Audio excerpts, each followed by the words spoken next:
Salute to everybody on the Ringo TV Raw channel. We are live on 2 platforms right now. So make sure you rate, comment, and subscribe. Click that like button one time. So what exactly are we talking about? Okay, let's get into this thing, fam. We're talking about the topic of how to escape. How to escape the matrix of religion. The matrix of religion. And also put a 1 in the chat if you can hear me loud and clear. I need to make sure everything is good, that everything is right. I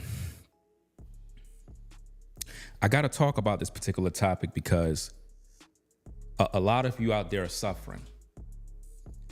You're suffering from the matrix of religion. What I realize is that each of us are in different dimensions of religion in the matrix. And unfortunately, you've been lied to.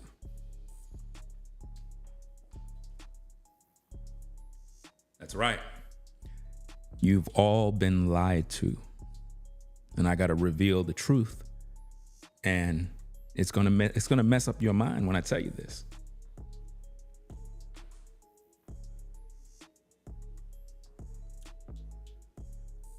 A lot of us, and when I say us, I'm talking about so-called black folk, right?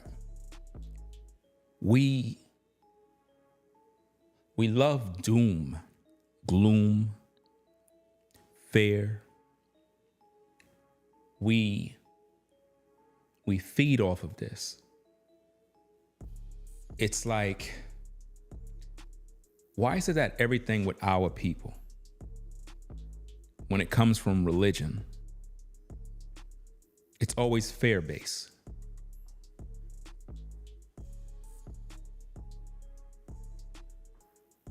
The devil's busy. The devil's after you. Demons are coming. We got to get ready.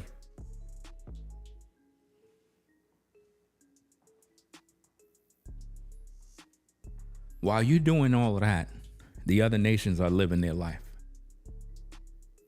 A lot of you are caught up in politics. You're worried about Biden. You're worried about Trump. But you're not even focused on your own life.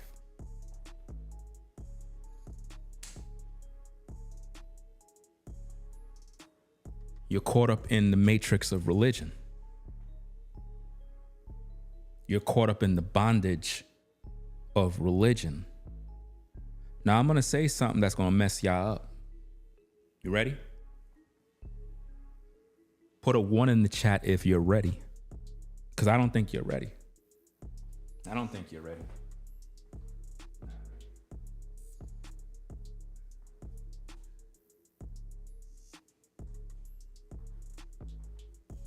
For a long time, you probably heard this on my channel. You probably heard this on various other channels. In the Christian community, in the Israelite community, you've all heard that as so-called black folk, we are under the curses. Have you heard that? Put a 1 if you heard that.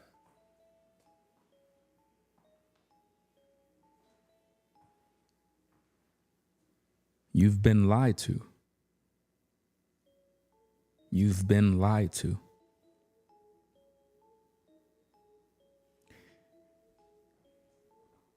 Anytime religious folk are telling you that you're under some sort of curse, you're suffering from the curses, it's a lie.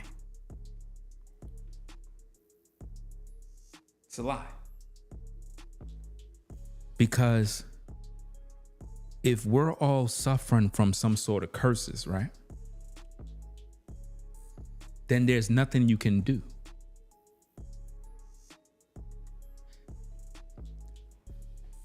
Use your brain for a second. Think. Step outside the box. If you, as a so-called people, are under some sort of curses, right? And it was placed on you by the Most High, and you believe that, then there is nothing you could do to make things better.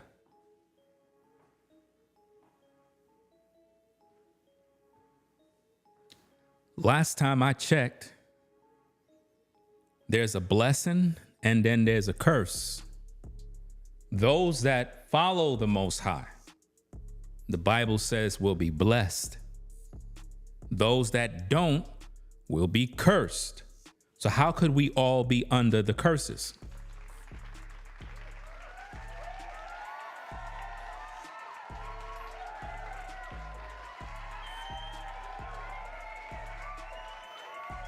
See, if you claim this curse, then you're going to have it. If you walk around with this mindset that you're cursed because you are the chosen people, or whatever you classify yourself as, right? If you believe that, then you're going to have exactly what you say. See, I'm not cursed, I'm blessed. I don't know if you figured it out yet, but I'm blessed. There's nothing cursed about me. Now, if you believe you're cursed, then that's on you. You could believe that. I'm not going to stop you from believing that you're cursed. I'm just here to give you the truth. The truth is you've been lied to. And this comes from the matrix of religion. See, when it comes to our people, right? We love hearing doom, destruction, gloom, fear, the devil is coming. Everybody's against me. I'm under attack.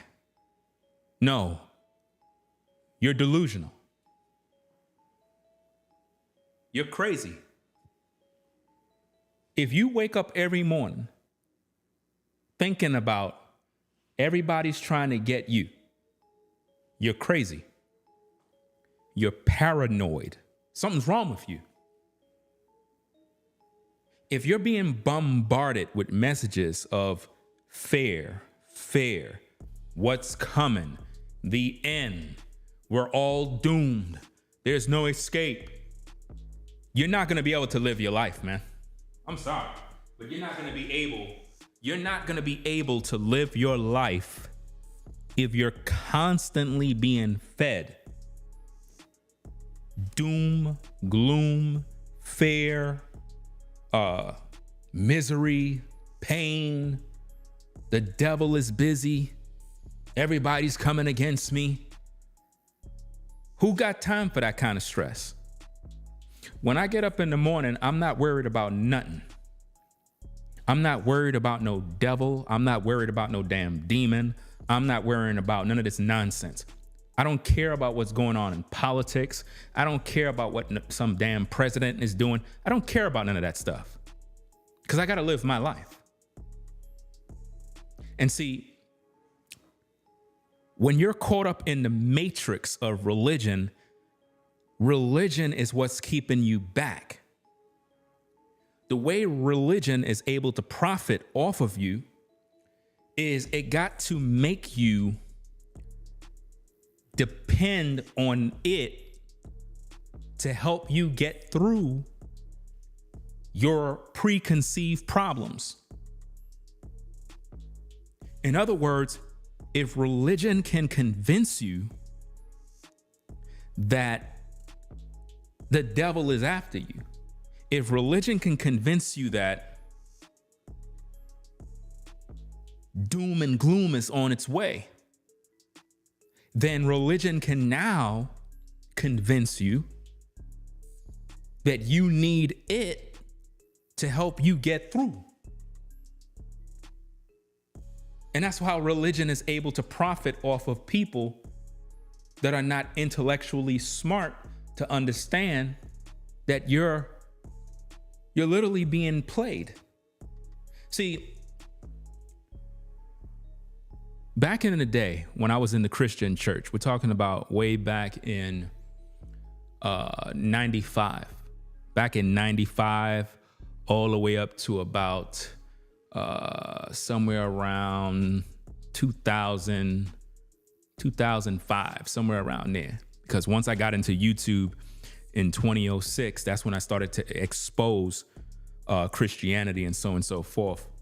But I can recall when I was in the Christian church, I was bombarded with nothing but fear, nothing but doom, nothing but gloom. The devil's busy. The devil's after me. The end times. I got to get ready because the economy's going to collapse and the dollar's going to fall and all this stupid stuff. And year after year after year, I'm here living in fear. I'm not living my life. I stopped being productive. I stopped doing the things I enjoyed. And I just kept up with religion. Kept listening to all the preachers, all the false prophets, all of the testimonies from heretics and people that are just pimping the people. But I grew to be dependent upon these wolves in sheep's clothing, similar to how some of you are dependent on going and buy your local newspaper because you want to see what your horoscope says. And for the most part, a lot of you're doing exactly what the Bible says, where it says that you will gather many teachers to foster the errors you hold. So what I've done is I would listen to false prophets, assuming that they were good. I didn't know that they were false prophets back then. I thought they were good guys, but they weren't.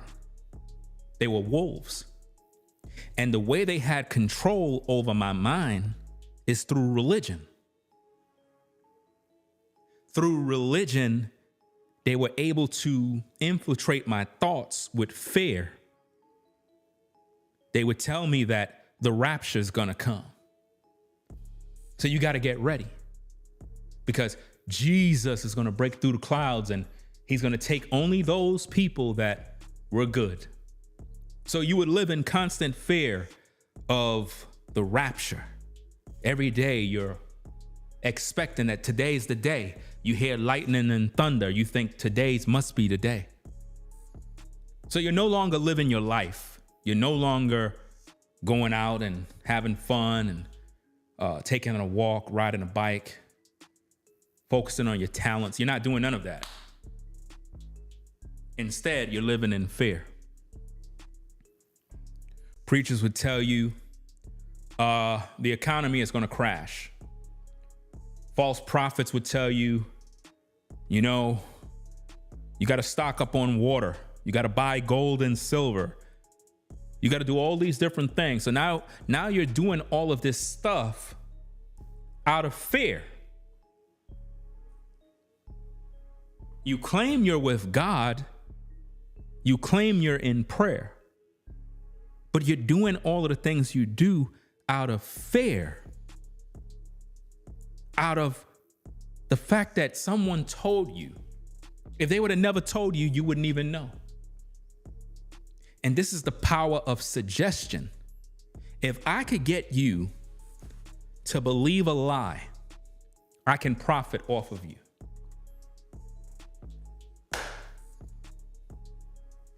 If I could get you to believe a lie, I can profit off of you.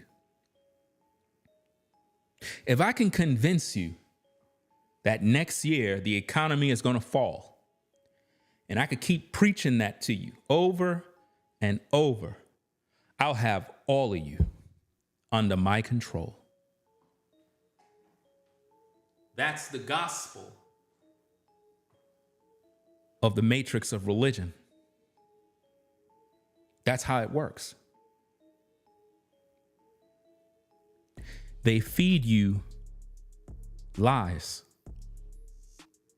Look, ladies and gentlemen, if there's a thunderstorm that's coming,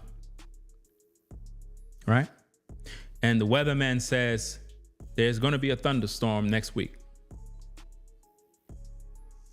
And it's in the weather forecast. There is nothing you can do. It's going to come through. Doesn't matter how much food you store. It doesn't matter what you do or say. That storm is coming. So you're just going to have to go through it. My point is this. If the economy is falling, there is nothing you can do. No amount of preparation will save you.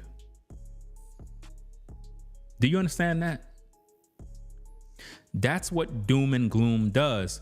Doom and gloom make you believe that you can somehow prepare for the unknown. Could any of you prepare for death? How many of you can prepare for death?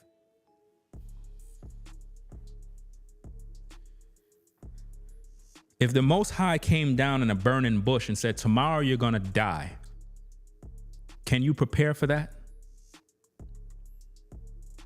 How do you prepare for that? There's so many things to do. How do you prepare for that? So you're going to be in fear. You're going to have anxiety.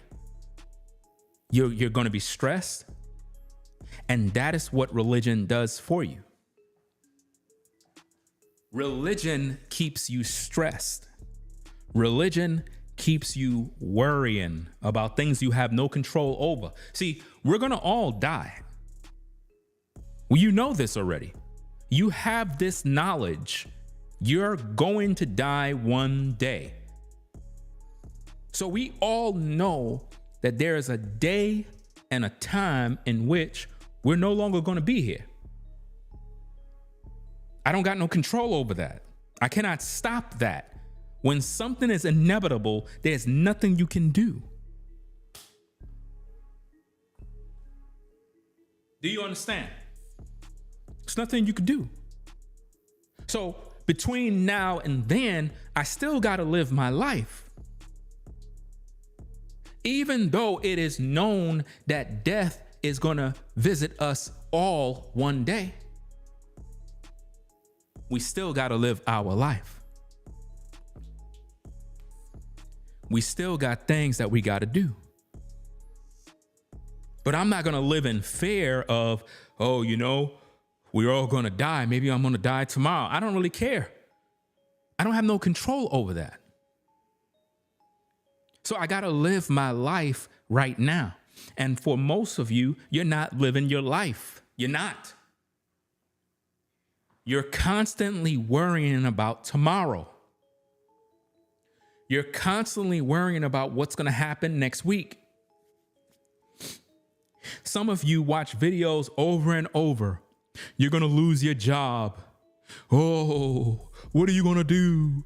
You don't got no money. Oh, and you sitting there worrying all day. Now, those influences have power over you. Now they can control you. I got the solution. You need to do this. You need to do that. You need to do that. And I can guarantee you somewhere in that solution is they need your money.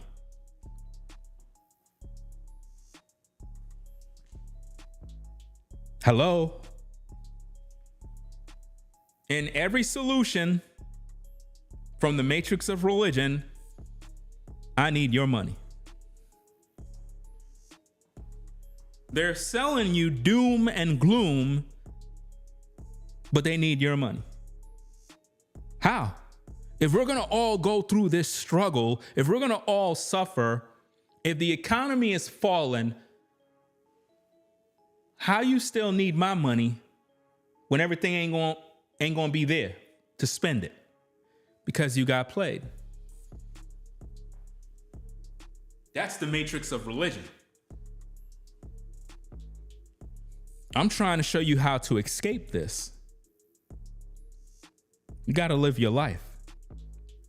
Now, going back to what I said earlier, you've heard many Christians say that the people of God or Usins are under the curses of Deuteronomy. That's a lie. That's a lie. You hear this in the Israelite community. They'll tell you that we're under the curses, we're suffering the curses. These are lies. These are all lies. You know why? Because they never talk about the blessing. They never talk about the blessing. Haven't you noticed that? The Bible says if you obey my commandments, you'll be blessed in the city, blessed in the field. So how is it that all of these Christians, all of these Israelites claim they're keeping the commandments, but yet they're still under the curses?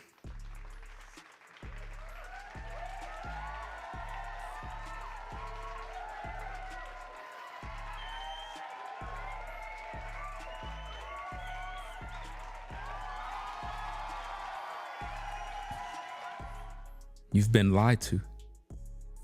You've been scammed. That's what happened. They love to say you're under the curses because they know you can relate to that. They know you're more likely to relate to it because, for the most part, a lot of our people are in poverty. So saying you're under the curses is very fitting to keep you confused. But what you don't understand is that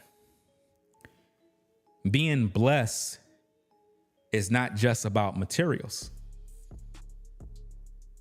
You could be a person who is homeless and still blessed. You could be a person who is very prosperous in your health, but you just don't got no money. You're still blessed. But our people love to associate curses with us as a way to capitalize on our emotions, to sell us a gimmick, to keep us dumbed down and docile. Now explain this to me, right? How is it that black people, right, is supposed to be under the curses of Deuteronomy, yet you have a lot of black folk that live in very, very upscale communities? They're not living from paycheck to paycheck. They're literally around other ethnic groups. But you're telling me that these people are cursed with the curses of Deuteronomy. No, you're lying. You're manipulating people due to the ignorance they have. The only people that are under the curses are the people who don't follow the Most High. So if we're all supposed to be biblical people, whether you be Christian, whether you be an Israelite, if you know you're keeping the commandments and doing what you're supposed to do, how are you under any curses? That don't make no sense. You must be lying to yourself. Bible says if you follow the commandments, you'll be blessed in the city, blessed in the field. It says if you don't, you'll be cursed in the city, cursed in the field. So how are we all under the curses of Deuteronomy? And why is it that every so-called Israelite are always promoting these curses and they never promote the blessing?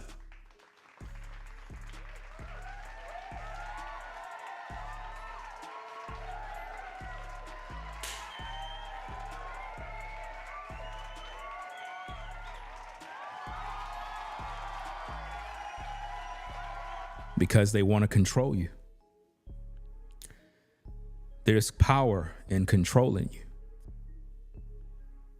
There's power in making you feel like you are lacking something. See, we have a lot of self-appointed leaders that put themselves in positions to lord over people. If they can have the influence of making you believe that you're cursed and they got the solution, they control you. They control you because they'll control when you come in, when you go out. They'll control your money. They'll control where you live. They'll control how you think. And before you know it, you're not even enjoying your life, because in order to control you, they have to use fear. Fear is the number one method of controlling people. If you want to control a community of people, you must use fear. You must use doom and gloom. You must talk about coming destruction. In other words, doesn't matter how you living right now, doesn't matter what's going on in your life right now, it's going to get bad. It's definitely going to get bad. So you need me. That's what the matrix of religion does. It will make you believe that something is coming from the unknown, but you got to get ready for it now, because if you don't, you're in trouble. So now you're living in fear. You get up in the morning, you're worried. You go to your job, you're thinking about they're gonna fire me. Why? Because you heard somebody tell you they're gonna do that to you. They're gonna fire you this week. So now you're living in constant fear, constant worry. Your friends are like, hey, we're gonna hang out this weekend. You wanna go? Nah, I don't wanna go. You know what I'm saying? I got some things to do in the house. You're full of anxiety, depression. Why? Because of fear. Fear will eat at your energy. Fear is the faith of the devil. Fear is the faith of the devil. Fear is inverted faith. Fear is having a belief in something negative coming to pass. The Most High can have promises in the scriptures of good things he wants for you. But rather than focusing on that, you have more confidence in the economy falling. And you really think you have the solution. Ladies and gentlemen, you saw what recently happened at P. Diddy Dow's camp, right? With all the talk of being prepared, with all the talk of military training, with all the talk of how many guns they own, it did not stop law enforcement from raiding their cult. All that preparation, all that land, all the acres, they were powerless. That's exactly how you are when you're under the spell of the matrix of religion. That's why it's called gospel. Gospel. Because you're under a spell.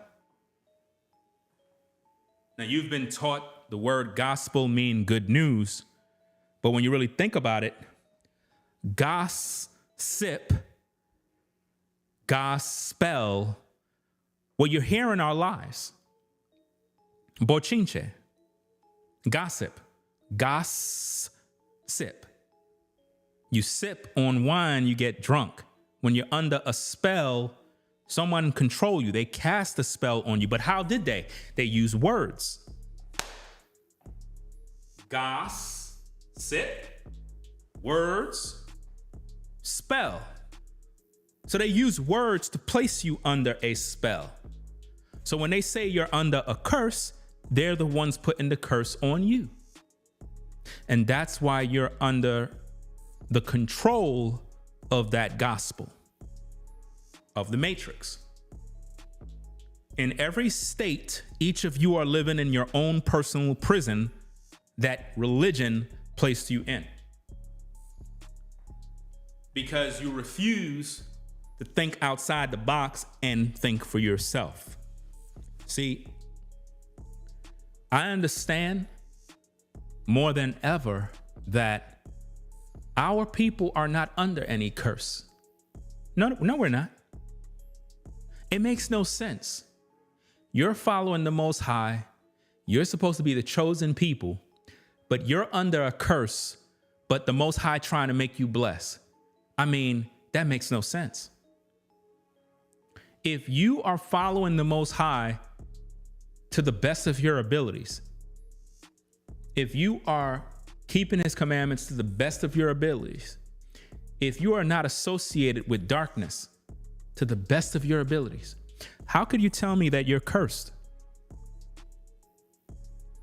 And a lot of times we're sitting around waiting for God to do everything for us. The Most High not doing nothing, y'all. Y'all got to get out of the matrix of religion. Listen, the Most High is not doing nothing. You got to do the work. If a man don't work, he shall not eat, is what the scripture says, right? Right or wrong? So there's things that you got to do. A lot of you just figure, well, I'm going to wait around for the Lord to take care of me. Last time I checked, you got to get up in the morning to go to work. He ain't doing that. So if you got to get up in the morning to go to work, that should tell you that if you don't get up in the morning to work, you're not going to eat. So the Most High is not doing nothing if you ain't doing nothing. So our people being on the bottom, is it a curse or is it because our people are just lazy? Because religion made them lazy. The word religion comes from a word religio, which means to hold you back, to keep you from making progress. What religion essentially done, it weakened our minds, it weakened us as a people to the point that we're unable to actually function in society because we're waiting for someone to save us. We're waiting for somebody to come by and make things right for us. We don't want to do anything for ourselves. We don't want to work. We don't want to build. We don't want to come together. We don't want to do anything. We want to wait for someone to save us from our own ignorance. And that's where religion comes in. This is why the Black church is full of people that have a poverty mindset. Everything is about the devil. Last time I checked, only the Most High is omnipresent. So how is it that the devil is attacking you in New York, attacking you in Cali, attacking you over here, what? The devil is not omnipresent. So how is he doing all of that? And why is it that you give him so much credit and so much power? It seems as if though religious people have more confidence in the devil doing evil than the Most High bringing about solutions. That's called religion. You understand? That's what religion does. Religion does this. Religion puts you in captivity to the point where you're unable to thrive in life because fear cripples you. It makes you make excuses. It makes you blame everyone else for your problems. You have so many black men out here, but they don't want to build nothing. They talk a lot of talk, but really they're not doing anything. And I'm not talking about you coming together. I'm talking about you establishing yourself as a man by yourself. If you can't even do that, it ain't going to happen with nobody else. If you as a man cannot go out there and do something on your own as a man, it will never happen with anyone else because you haven't even passed the test of being faithful of a few. Think about this.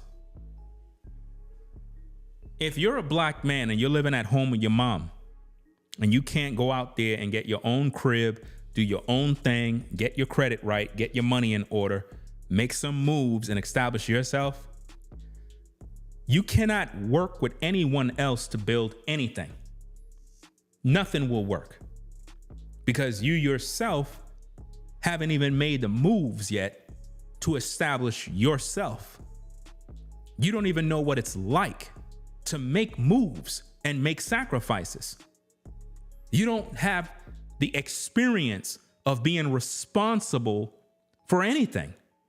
Being responsible for women, being responsible for children, being responsible for other people's in whom you possibly pay because they work for you. So you're not going to be able to do anything in life. And this is why when you look at our people, they would just rather wait for the Lord. Well, what are you doing? Well, I'm waiting for Jesus to help us. And while we're waiting, the other nations are prospering. See, the other nations are not waiting on God to do anything. They're just living their life. The other nations are not living in fear. They're busy taking trips and vacations. We're the only group of people who are stuck in religion, stuck in quoting scriptures, but we don't even believe the scriptures enough to live according to it because we give more credit to the devil than to God. Some of you wake up every morning concerned about who's talking about you, who's fixing to try to do you dirty, rather than you build your life up. Some of you don't even know how to enjoy your life because you're in bondage to people. You're worried about what people think. I told you, nobody really cares about you. Your job is to care about you. Your job is to live your life to the full, because at the end of the day, if you don't, who will? You got to understand that. The matrix of religion is what's keeping you back. Doom and gloom messages. The sky is falling. We got to prepare. What are you going to do? The sky is going to fall. How are you going to prepare? How are you going to prepare if the sky is falling? How do you prepare for that? How do you prepare? The economy is going to collapse. Okay, so if the economy is going to collapse, then that means you cannot put your children through college. So just cross that off the list. Forget about your children's education. Let's not even worry about that no more. Let's just forget it. Now their education suffers because you're worrying about doom and gloom. I've been hearing that the economy is going to collapse since the 90s. Doesn't matter what's going on in the economy. Who cares? If you believe so much that the economy is going to fall and crash, quit your job and be homeless. Prepare. Prepare. Go and be homeless. That way you're accustomed to not having nothing, so that when it crash, you already done been homeless so long, it's not bothering you. I mean, if you really believe that, then give me your money. Send me your entire bank account if you're full of fear, because it doesn't make any sense.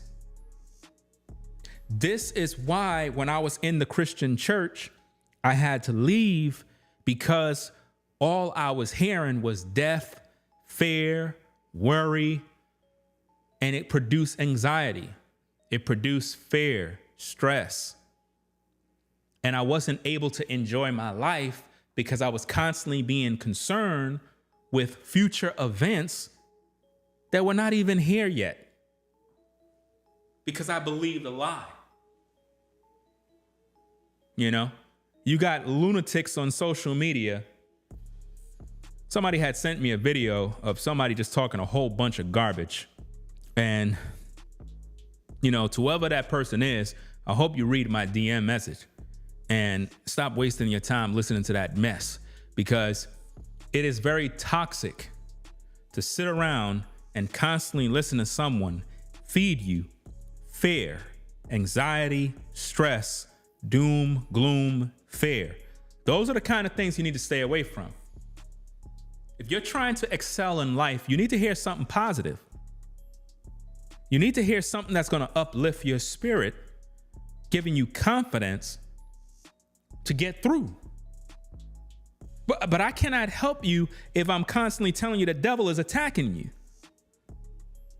I cannot help you if I'm telling you, it doesn't matter what job you have because you're going to lose it anyway.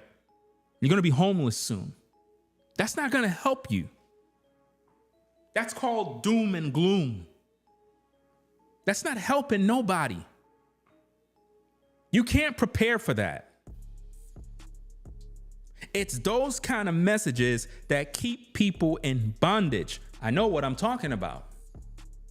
Because it keeps you in constant worry, constant fear. And now you start to look for someone as a solution. And then you invest all your time and money and get played in the process. And see, here's the thing.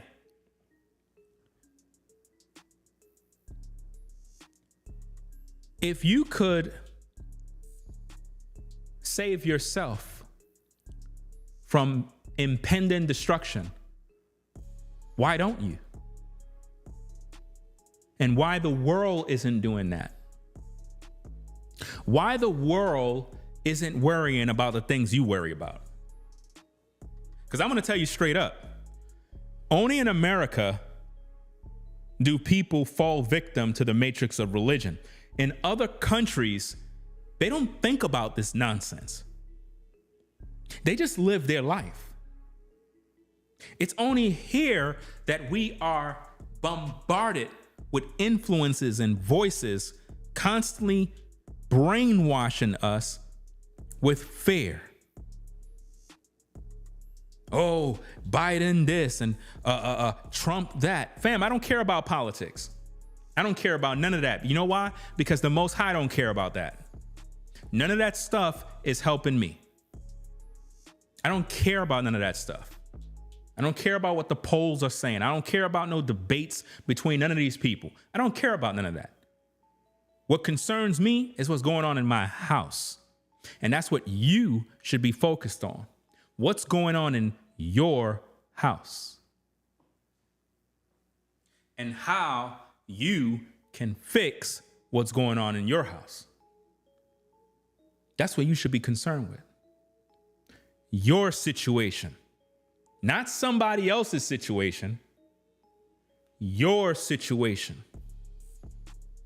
How can you have the motivation, the determination to overcome and excel in what you do? Because the matrix of religion is trying to take you from what you're supposed to do. The matrix of religion wants to paralyze you. Because like I said, when I was in the Christian church back in the day, I stopped doing music, turned off all my equipment, because the preachers back then was telling me that music is of the devil, that my music is evil, and that if you're not playing the piano for God, then you're going to hell. So being that I heard that from so many people at a young age, as a teenager into my 20s, I was indoctrinated into religion to the point where I couldn't live. I couldn't have fun. I couldn't do this. I couldn't do that. Everything was a sin. And it's like you're just in bondage. And that's what religion does. I mean, of course, I'm free now. But what I'm trying to do is give you an understanding of how this thing goes. Oh, you can't listen to this. You can't listen to that. Fam, that's crazy. Back in the days when I used to follow Creflo Dollar, I remember he used to talk heavy about how music is of the devil and all that secular music is evil. And yeah, they got a lot of evil music out there. But my point is, he used to talk very heavy about that. Oh, this is of the devil. All of this music is evil. But then now all of his daughters are with the devil right now. That's right. Creflo Dollar's daughters are with the devil. Their music is of the devil. All of them, all of his daughters are with Satan right now. Let me see if I could get a receipt for you, just so I can give you an understanding of this, because a lot of times people don't believe me. And I tried to warn y'all many times about this truth, and people keep getting mad at me, right? All of his daughters are with the devil right now. Let me go to one in particular so I can gather this receipt real fast, because it's serious business, right? Let me turn this volume off real fast right here. You'll still be able to hear my voice, but because I got to click on something to gather the receipt, right? So let me see. Okay. Now, let me get this receipt real quick for you. All right. This, and again, if you're on the Ringo TV Raw channel, you won't be able to see this. You would have to come on over to the Ringo TV Reactions channel to see what I'm about to show you, right? Let me see. Okay. Let me see. All right. I think I got one receipt. Let me do this real fast. Take this off. And again, like I said, all of Creflo Dollar daughters right now are with the devil. Heavy. All of them. It's sad. Really, really sad. But let me put this on the screen real quick so I can give you an example of what I'm talking about, right? This is Creflo Dollar's elder daughter. Creflo Dollar's eldest daughter. Do you see her tattoo on her neck? Do you see that?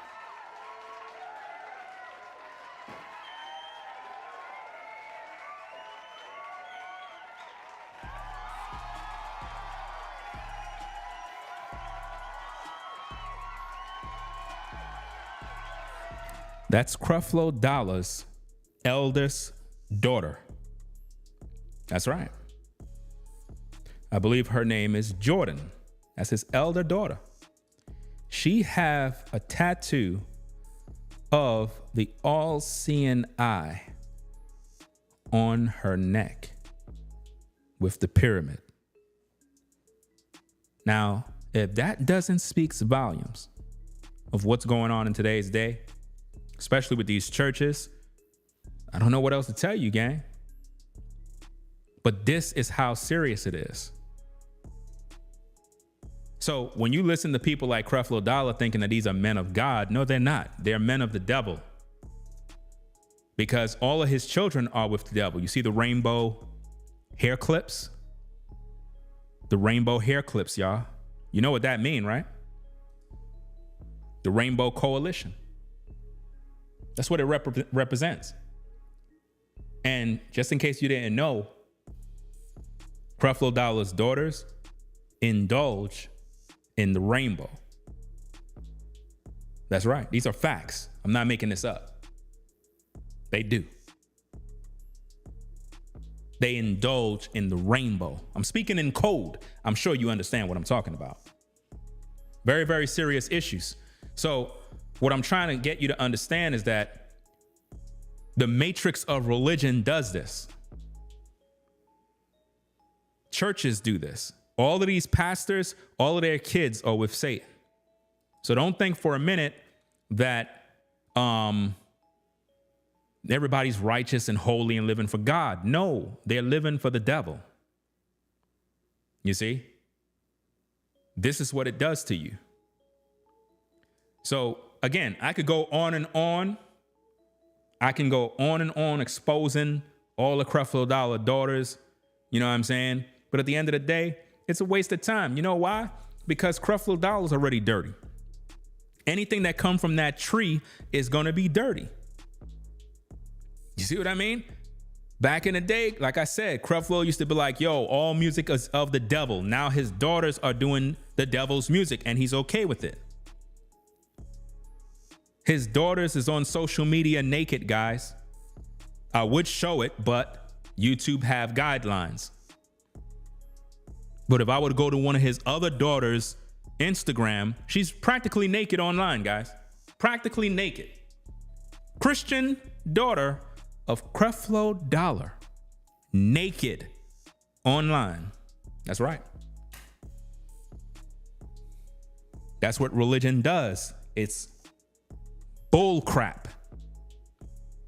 Keeps the people dumbed down and docile. You know, and it's sad. It's really, really sad. And I know the video's glitching. You know what I'm saying? The internet service over here is poor. I got to upgrade that. I might just start doing pre-recorded videos because I'm tired of the video constantly glitching every minute. I just don't understand why that's happening. But I may just do my videos pre-recorded and just upload them. But I like doing the live streams because I'm able to interact with the audience. But let me see what we got here.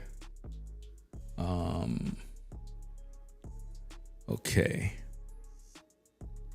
Yeah. So, how to escape the matrix of religion? First of all, you have to get rid of religion. You got to get rid of that. You got to get rid of religion and begin to live your life. A lot of you are just existing. You have not lived yet.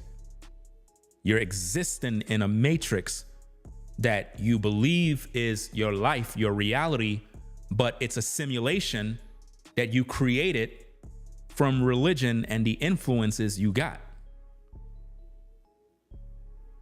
And one of those influence is we are under the curses. No, we're not. We're not under no curses. That's a lie. If you're under the curses, you won't have a job. If you are under the curses that you claim you're under, you won't have a job. You won't have a roof over your head. You won't have nothing. We're claiming stuff that we shouldn't be claiming. Again, in the book of Deuteronomy, it talks about the blessings and the curse. The blessings come to those that obey the Most High. The curses come to those that don't. Religion has taught us that as Black people, we are cursed. That makes no sense, because what that's telling me is that if a white man follow the Most High, he's automatically blessed. No, it makes no sense. We've been systematically taught that we are a cursed people, while every other ethnic group is considered blessed. Does that make sense? Explain to me, how could you be the chosen people of the Most High, but you're cursed and everybody else is blessed? Everyone else that put you in captivity, they're blessed. Everyone that enslaved you and benefited from you, oh, they're good. But you? Oh no, you're cursed. Deuteronomy chapter 28. Yeah, you're cursed. Isn't that what the Israelite community teach? That's a pack of lies right there. Listen, as you grow in truth, you're supposed to elevate and become more enlightened. And over the years, I have gained more understanding to realize that I am not cursed. I am not suffering from any curses of Deuteronomy. That makes no sense. That's a lie. And I refuse to embrace a lie any longer. And this is something that you must overcome in order for you to really live and enjoy your life. You have to understand that someone, somewhere, want us to believe that we're under curses. If we're under curses, people, then there's nothing you can do. Notice, you don't hear anybody talking about breaking the curses. You don't hear anybody talking about, well, when are we going to be free from these curses? Nobody's talking about that because it's easy to control you if you believe you're under a curse. They'll tell you stuff like, well, look at black people in the hood. They're killing one another. See, they're under the curses. Fam, white people kill each other all day. White people kill each other too. Don't think for a minute that if you live in a nice community and you have more white folk out there, that somehow they all get along. No, white people hate white people too. Oh yeah. White people don't talk to certain white folk too. You just don't see it because if you were raised in the black community all your life, all you saw was what black folk do. But in white communities, it's the same drama. Hello? It's the same drama.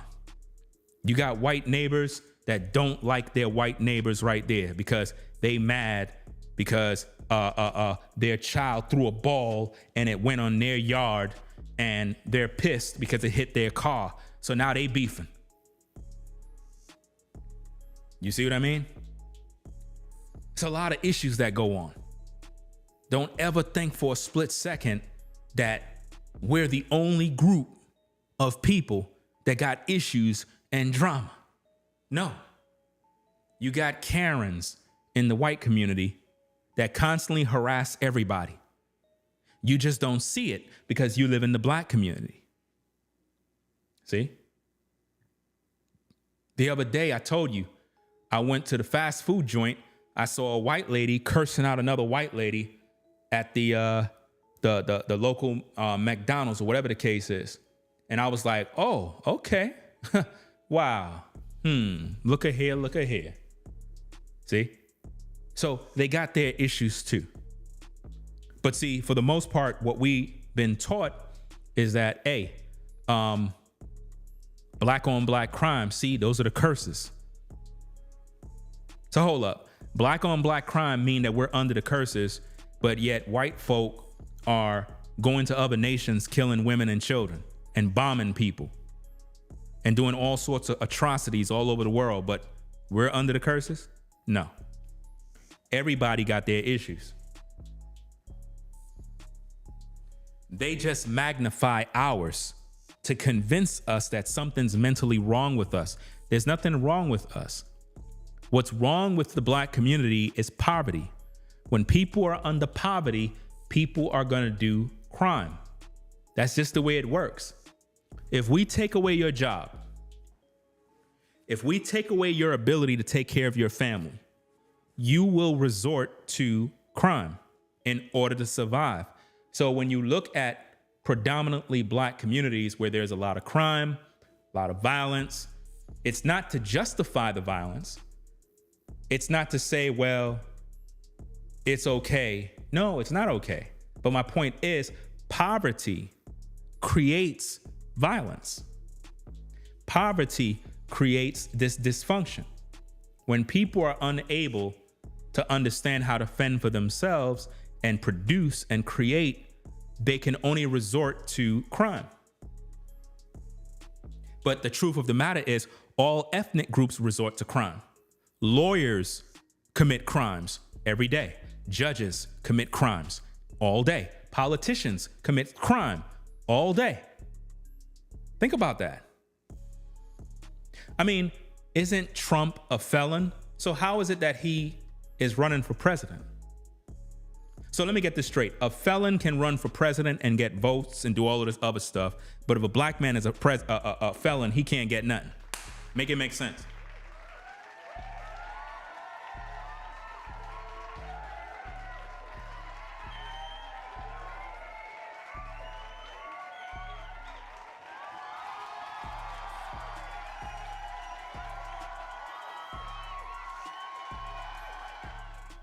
The president can be a felon and he's running for office. But if a black man is a felon, he can't vote. Make that make sense.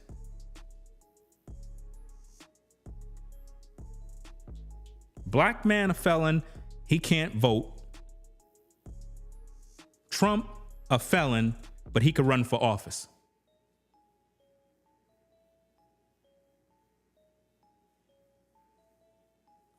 Does that make sense?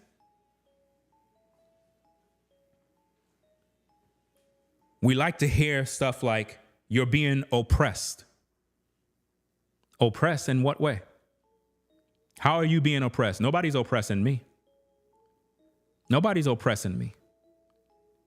Nobody can't tell me nothing. You know what's the real issue? Black men are just lazy.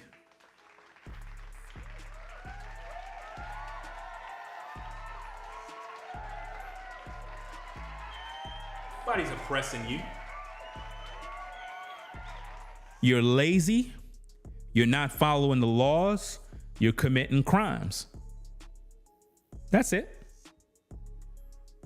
You ain't hear P. Diddy Dow's sidekick, Michael Israel or whatever his name is. He said one of his brothers is in captivity. That's what he said. We're going to review his video. I'm going to try to focus more on some content lately. I'm going to put in some extra work with this content. He talked about how his buddy, Daniel Meir, is in captivity after he abused his son by beating him up. He called it captivity. No, he broke the law. He abused children. That's not captivity. Nobody enslaved him. No, he did that to himself. You see? We like to say stuff like, oh, we're being oppressed in this world. Listen, we got to stop living on a crutch and begin to go out there in the world and do something with ourselves as men and realize that in life, everything takes sacrifices. You have to sacrifice. You have to move forward. You have to make moves in order to produce. Everybody else does it. The white man does it. The Asian man does it. They don't make excuses. They don't sit around blaming everybody. You got to go out there as a black man and begin to do something with your life. You can't be making all these excuses. Oh, the white man is oppressing us. We're just down. You know, you don't want to give me a job. Fam, open your own job, start your own business. Look at the so-called turtle man with the pop the balloon nonsense. He said he don't want to start no business. Why? Because he's lazy. He's a bum. Has nothing to do with oppression, have nothing to do with he don't got a job. He's lazy. He's a bum. Just that simple. Because the white man would go start a business with no excuses. He know he got a family to take care of. He gonna go do what he got to do. The black man is going to continue to make excuses and claim that we're being oppressed. No, there was a time when we were being oppressed. There was a time when, you know, the laws of the land was oppressing our people. I get all of that. But when are we going to go out there and actually start to produce and build rather than constantly waiting for the white man to give us some sort of handout, some reparations or whatever the case is? Like, why are we sitting around waiting for all of these things, waiting around like a slave, rather than going out there and building up and doing what we got to do? Why are we sitting around waiting for? See, that's what religion does. That's what the Matrix teach you. The Matrix does this. And these are the lies that you have to understand. Lies. You know, they tell you a bunch of lies. They tell you that you're cursed. They use fear, doom, and it keeps us in a dumbed down, docile mindset. You know? And this is a sad situation. You know, like how many black men are sitting out there blaming the white man for all their problems? No, you're just lazy. You don't want to do nothing with yourself. That's the problem. The problem is you're lazy. That's the problem. You're lazy. You don't want to work. You don't want to do anything. You don't want to build yourself up. You want to live off of a woman. How many men are living off of a woman right now? Women are putting in more work than a lot of you brothers. And that's just the truth. A lot of women put in more work in terms of trying to establish something for themselves, whether it's a small business, whether it's going to school, whether we could complain all day about the battle of the sexes all day. But if the truth be told, women are more likely to go out there and make the necessary sacrifices to build something. And that's what's so sad about this, because we'll sit around as men complaining about how these women ain't ish and, I'm going overseas and all this other drama. If we're supposed to be the men, shouldn't the women be following our lead? So what does that say about us as men? If the women are not following our lead as men, what does that say? It says that we're not leading anything. If we as men are all leaders and we're doing what we got to do as men, as black men, the women would be looking up to us because they'd be like, damn, these brothers out here getting it. These brothers out here making moves. These brothers out here are building communities. These brothers are doing this and doing that, but they don't see none of that. All they see is a bunch of talk. All they see is us looking for a woman to take care of us. How many men are living at a woman's house right now and you're not contributing nothing? You're not paying no bills. You're not doing anything. You're just living under her roof and you think that's cool. No, that's not cool. You're a loser. You're using her. You're using her for her resources. You're using her for home and shelter, and you're using her for sex. You're using that woman. Every man at the sound of my voice is supposed to be focusing on his purpose, which means every day you get up, you're focused on what you got to do as a man. Don't get mad at me because I'm speaking this truth. I'm just being real with you. When you get up in the morning, you're supposed to be focusing on what you got to do as a man. Forget the world, forget what's going on around you, forget about politics, forget about all that nonsense because it's not going to help you. You need to be motivated in what you do as a man, because if not, you're not going to be able to successfully build a family later on in life. You're not going to be able to take care of no woman. And I understand you have a lot of women that are doing a lot of dirt, but that's not the point. The point is, as men, we got to be men. We got to stop looking at the battle of the sexes. Stop looking at, these women, they just unruly and disrespectful. And listen, we got to stop doing all of that mess, because the only reason why we say that is because that's what we see on social media. That's what we hear on social media. It goes back to the Matrix.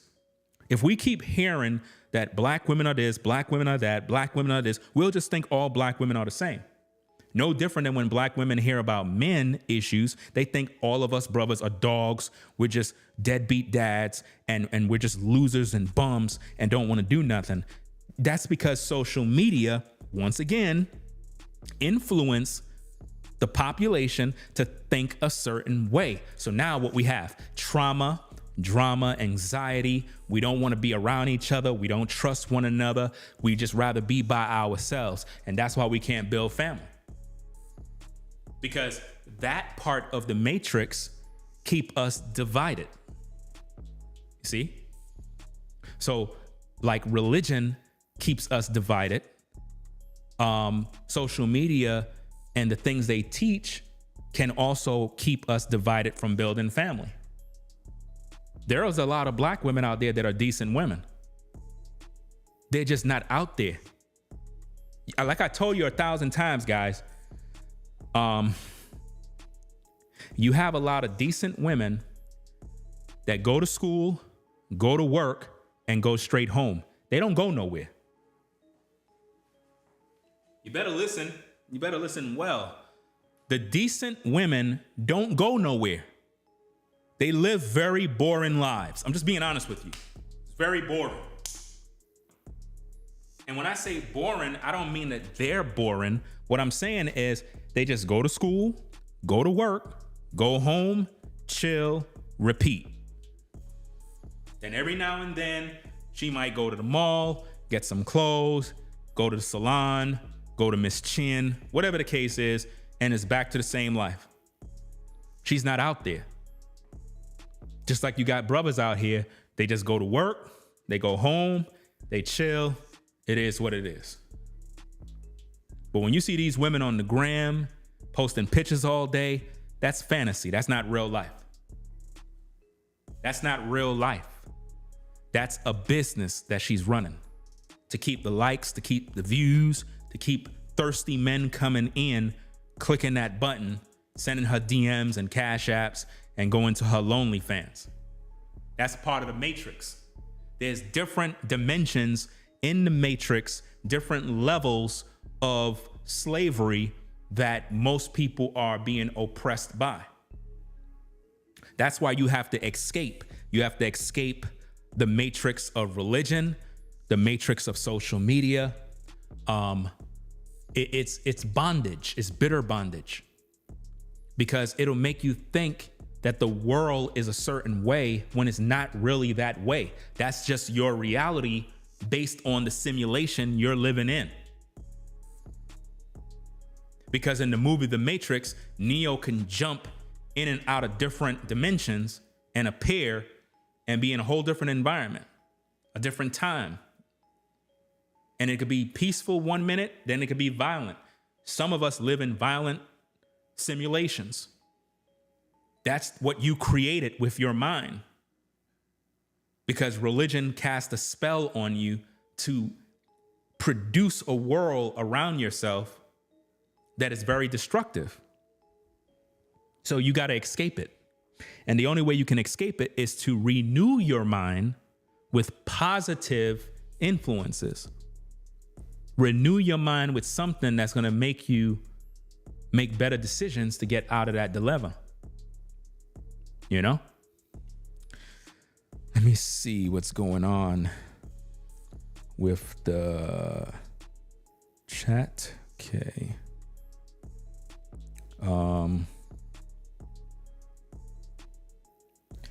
Caramel says, dude wants your attention real bad. I don't even know who you're talking about, to be honest.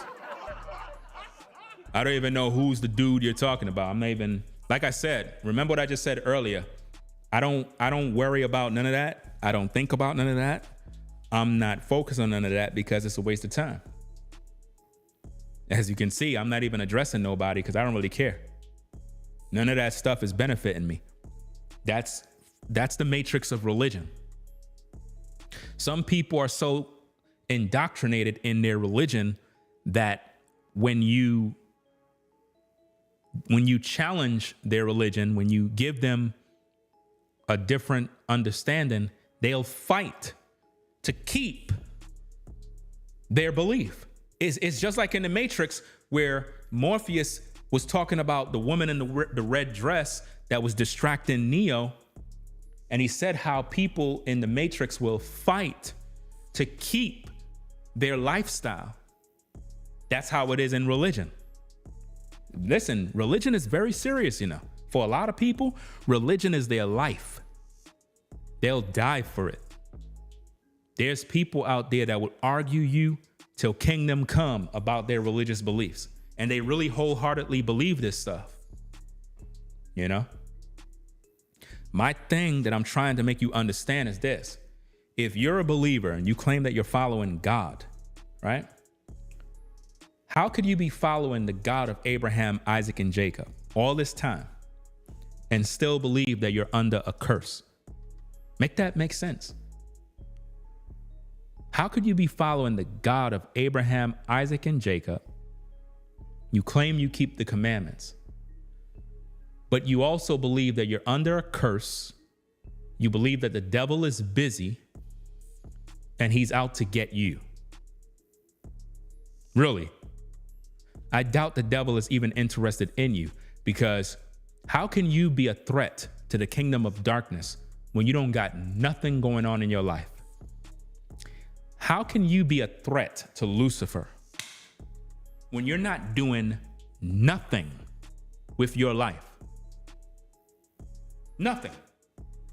But you want me to believe that the devil is sending demons, people, and everything to harass you when you're not doing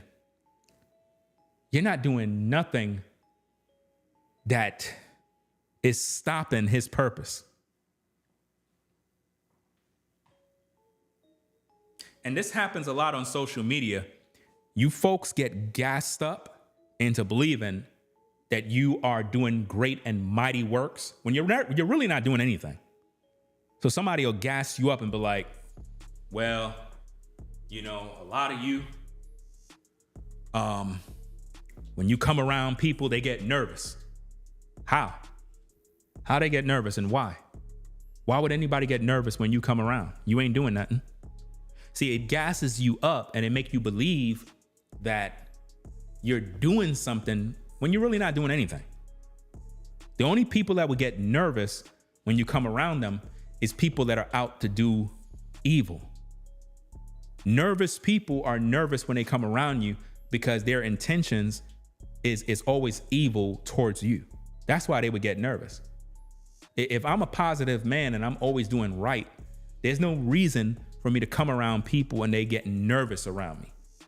They would be happy to have me in their presence. But see, the matrix of religion want you to believe that no matter where you go, somebody's out to get you. The demon is there. The devil is waiting. Doom and gloom. The sky's falling. The economy's going to crash. The dollar is going to crumble. What are you going to all do? You won't be able to spend money. Fam, I don't got no time for all of that nonsense, bro. And I believe that a lot of times people say these things because in their personal matrix, in their simulation that they're living in, it is problematic. So they want to project their reality on your reality to convince you that you're like them. In other words, you could be a person that is doing very well for yourself. You're not in no drama, no problems, no nothing. But the matrix of religion will try to convince you that you're not safe, that you're doomed too. You need to renew your thinking to be just as religious as they are. No, I don't got time for all of that baloney. Y'all could sit there and dwell on all that doom and gloom while I live my life and have fun and do what I need to do to better my family. I don't got no time for all that doom and gloom nonsense, because that stuff is not helping me. Stuff is not helping me, fam.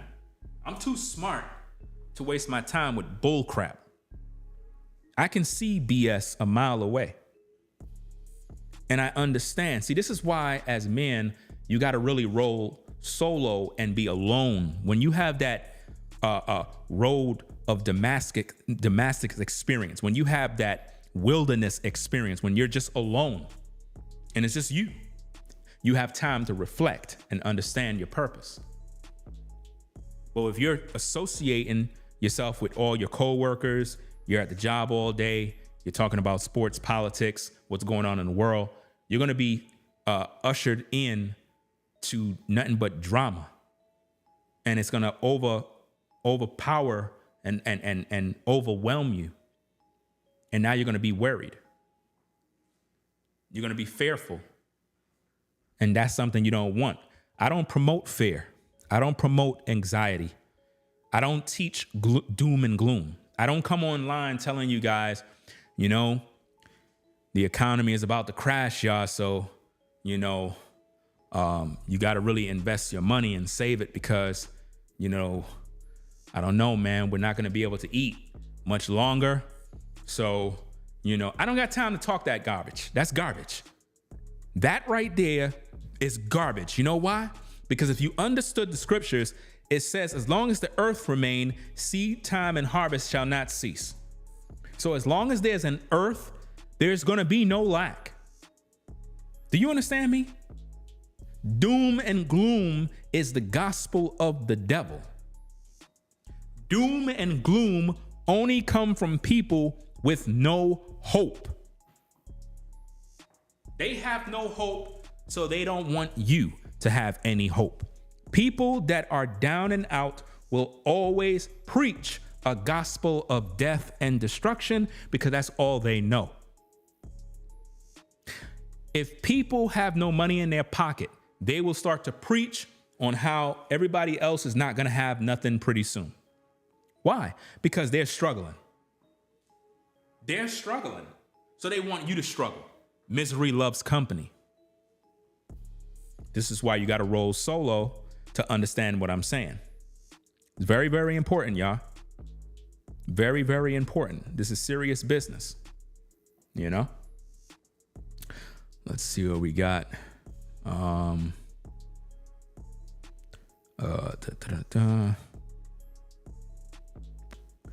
Okay. Let me me see. Yeah, you have to unplug. You have to unplug from this particular, the doom and gloom matrix of religion. Because you have to understand what it does to you. It prevents you from living your life. Because look, a lot of you have dreams, aspirations, goals. How can you fulfill all of that if you're constantly worried about death and destruction and mayhem? I don't got time for all that. That's not helping me to grow. That's helping to hold me back. And in the process, I'm going to end up helping someone else to grow because of my worry and fear. Again, if I can get you to worry and fear and then create a solution that I'm the solution.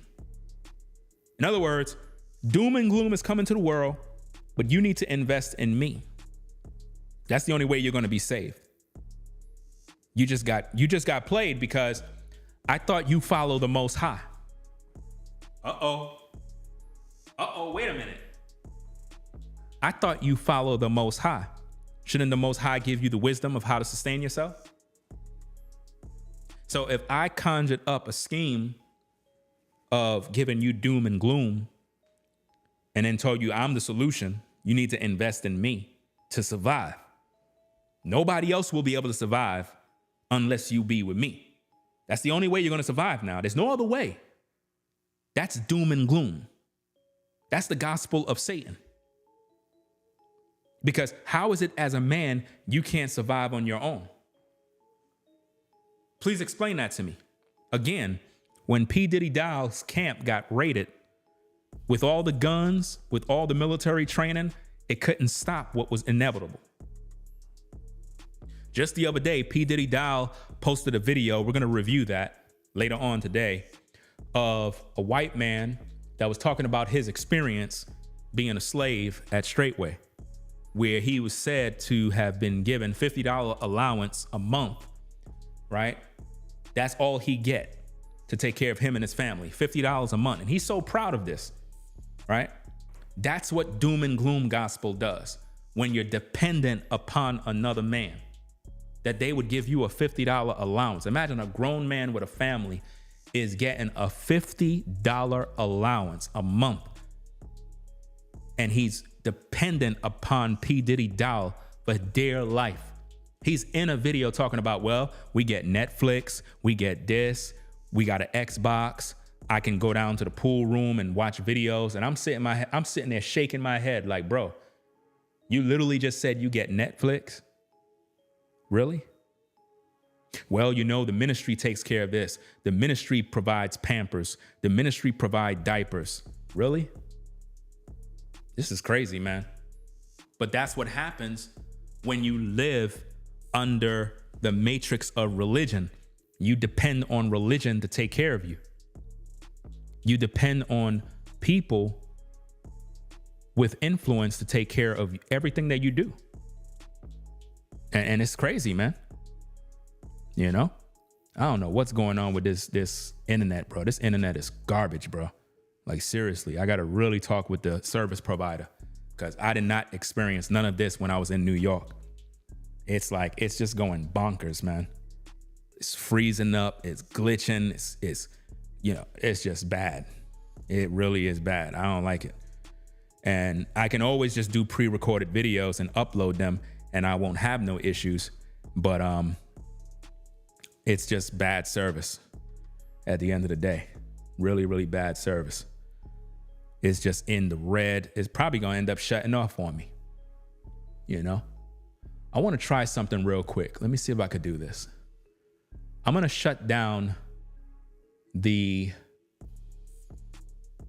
Ringo TV Raw stream. You know what? Let me just leave it. I'm not even going to shut it down. I'm just going to leave it. Because even though it's glitching, you can still hear my voice. As long as you can hear my voice, that's all that matters, right?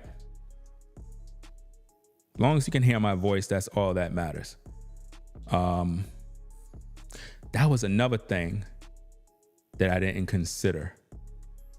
I'm gonna have to do, because when I was in New York, I was on Verizon Fios, the fiber optic cable set up with the internet. So what happened is when you're using OBS, it gives you like a test before you set it up for your internet so that you can have like a certain speed. So maybe it could be that I'm using too much, I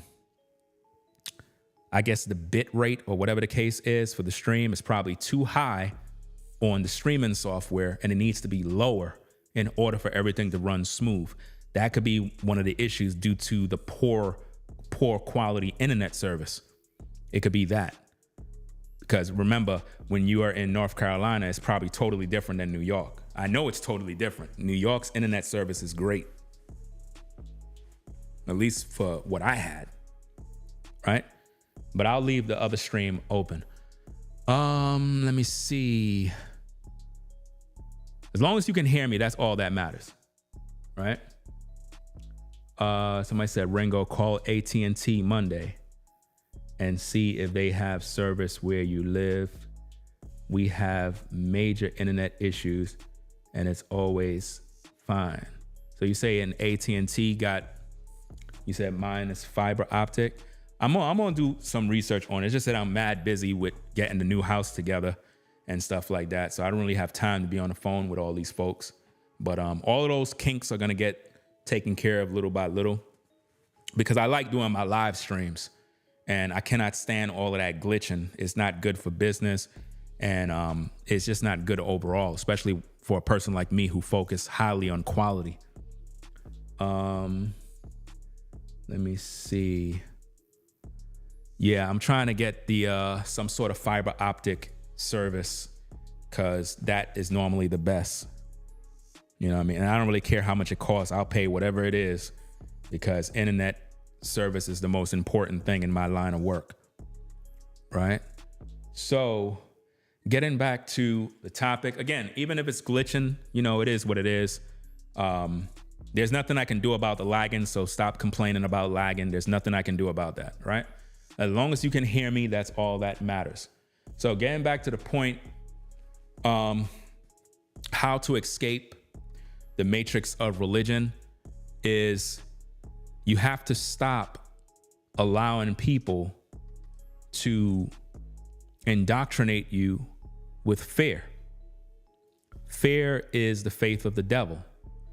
And if you continually allow fear to overpower you, then you're never going to be able to live your life. Like I said, when I was in the Christian church, all I received was fear-based content, fear-based messages, to the point where I was unable to live my life because we were always in prepare mode. We got to prepare for this. We got to prepare for that. We got to prepare for this. I'm like, damn, when am I going to live my life? When am I going to have the opportunity to live my life? Why am I constantly trying to prepare for something to come that's not here? And then when it don't show up, years and years have passed me by and I grew older and never was able to accomplish nothing with my life. Come on, man. That's crazy. And in the process, the church was able to benefit from me. The church was able to benefit the whole time. You know, it's really, really crazy, man. Let me see. I'm really getting tired of this glitching mess. Stuff is really annoying me. Really, really annoying me. That's why I wanted to see if it still happens with two of the streams streaming at the same time. But then that would be crazy because even if I was to turn off one stream, I'm sure it would still be doing that lagging nonsense either way. I'm gonna have to probably call somebody in the morning and find out about this because it's really annoying me. It is really annoying me. It's gonna keep doing that. It's gonna keep buffering and doing that over and over. And what's so crazy is it never used to do that before. Because I remember streaming from here a couple of times and I never had no issues. So I'm trying to figure out why I'm having issues now. It's kind of weird. You know, definitely is kind of weird. But nonetheless, in order to escape the matrix of religion, you have to stop allowing yourself to be indoctrinated with fear. Fear is the faith of the devil. Stop listening to fear-based content that keeps you worrying about future events you have no control over. You have no control over the future, ladies and gentlemen. I told you already. Can any of you prepare for death? You can't. Death is going to come no matter how you do it. So you can't really prepare for that, right? Again, to everybody in the chat, stop complaining about buffering. We already done talked about this 1,000 times. Next person that do that, I'm blocking them because now you're annoying me. We already know this already, right? So stop talking about buffering and lagging. Stop being dumb. I already explained this already, right?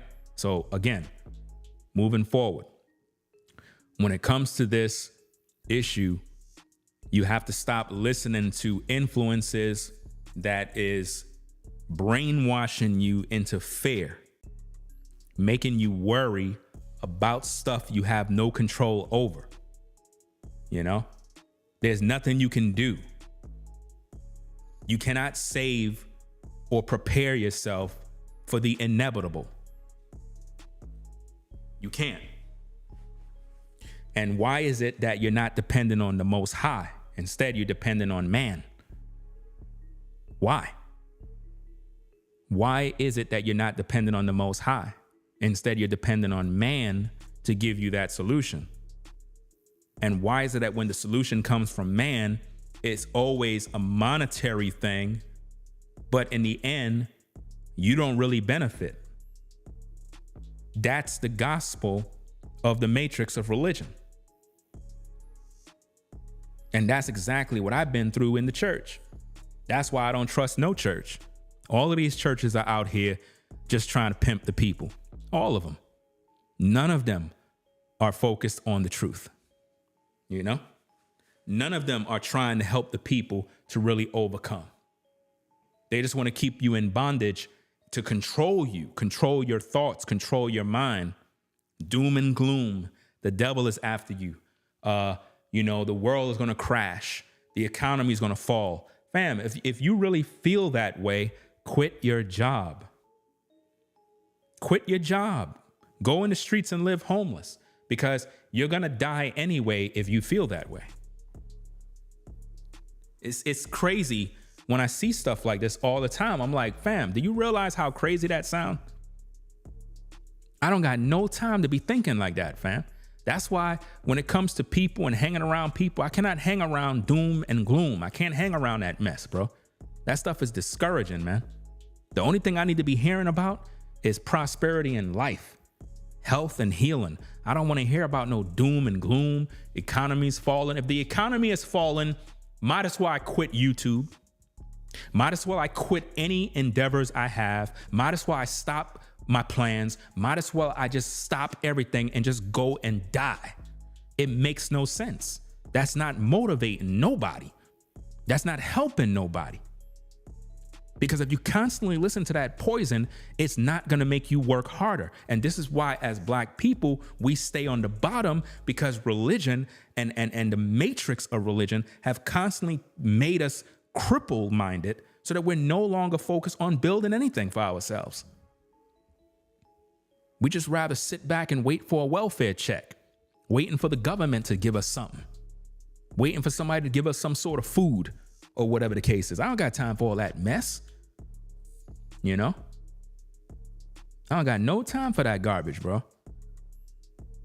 So, hey, we're going to get up on out of here. You know what I mean? I think I made myself very clear on what's going on about doom and gloom. But if I can kind of wrap it up for those of you that may now have walked into the building, especially on the Ringo TV Raw channel.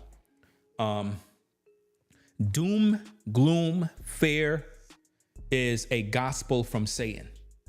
In simple terms, what that means is me making messages, making you believe that somebody's out to get you.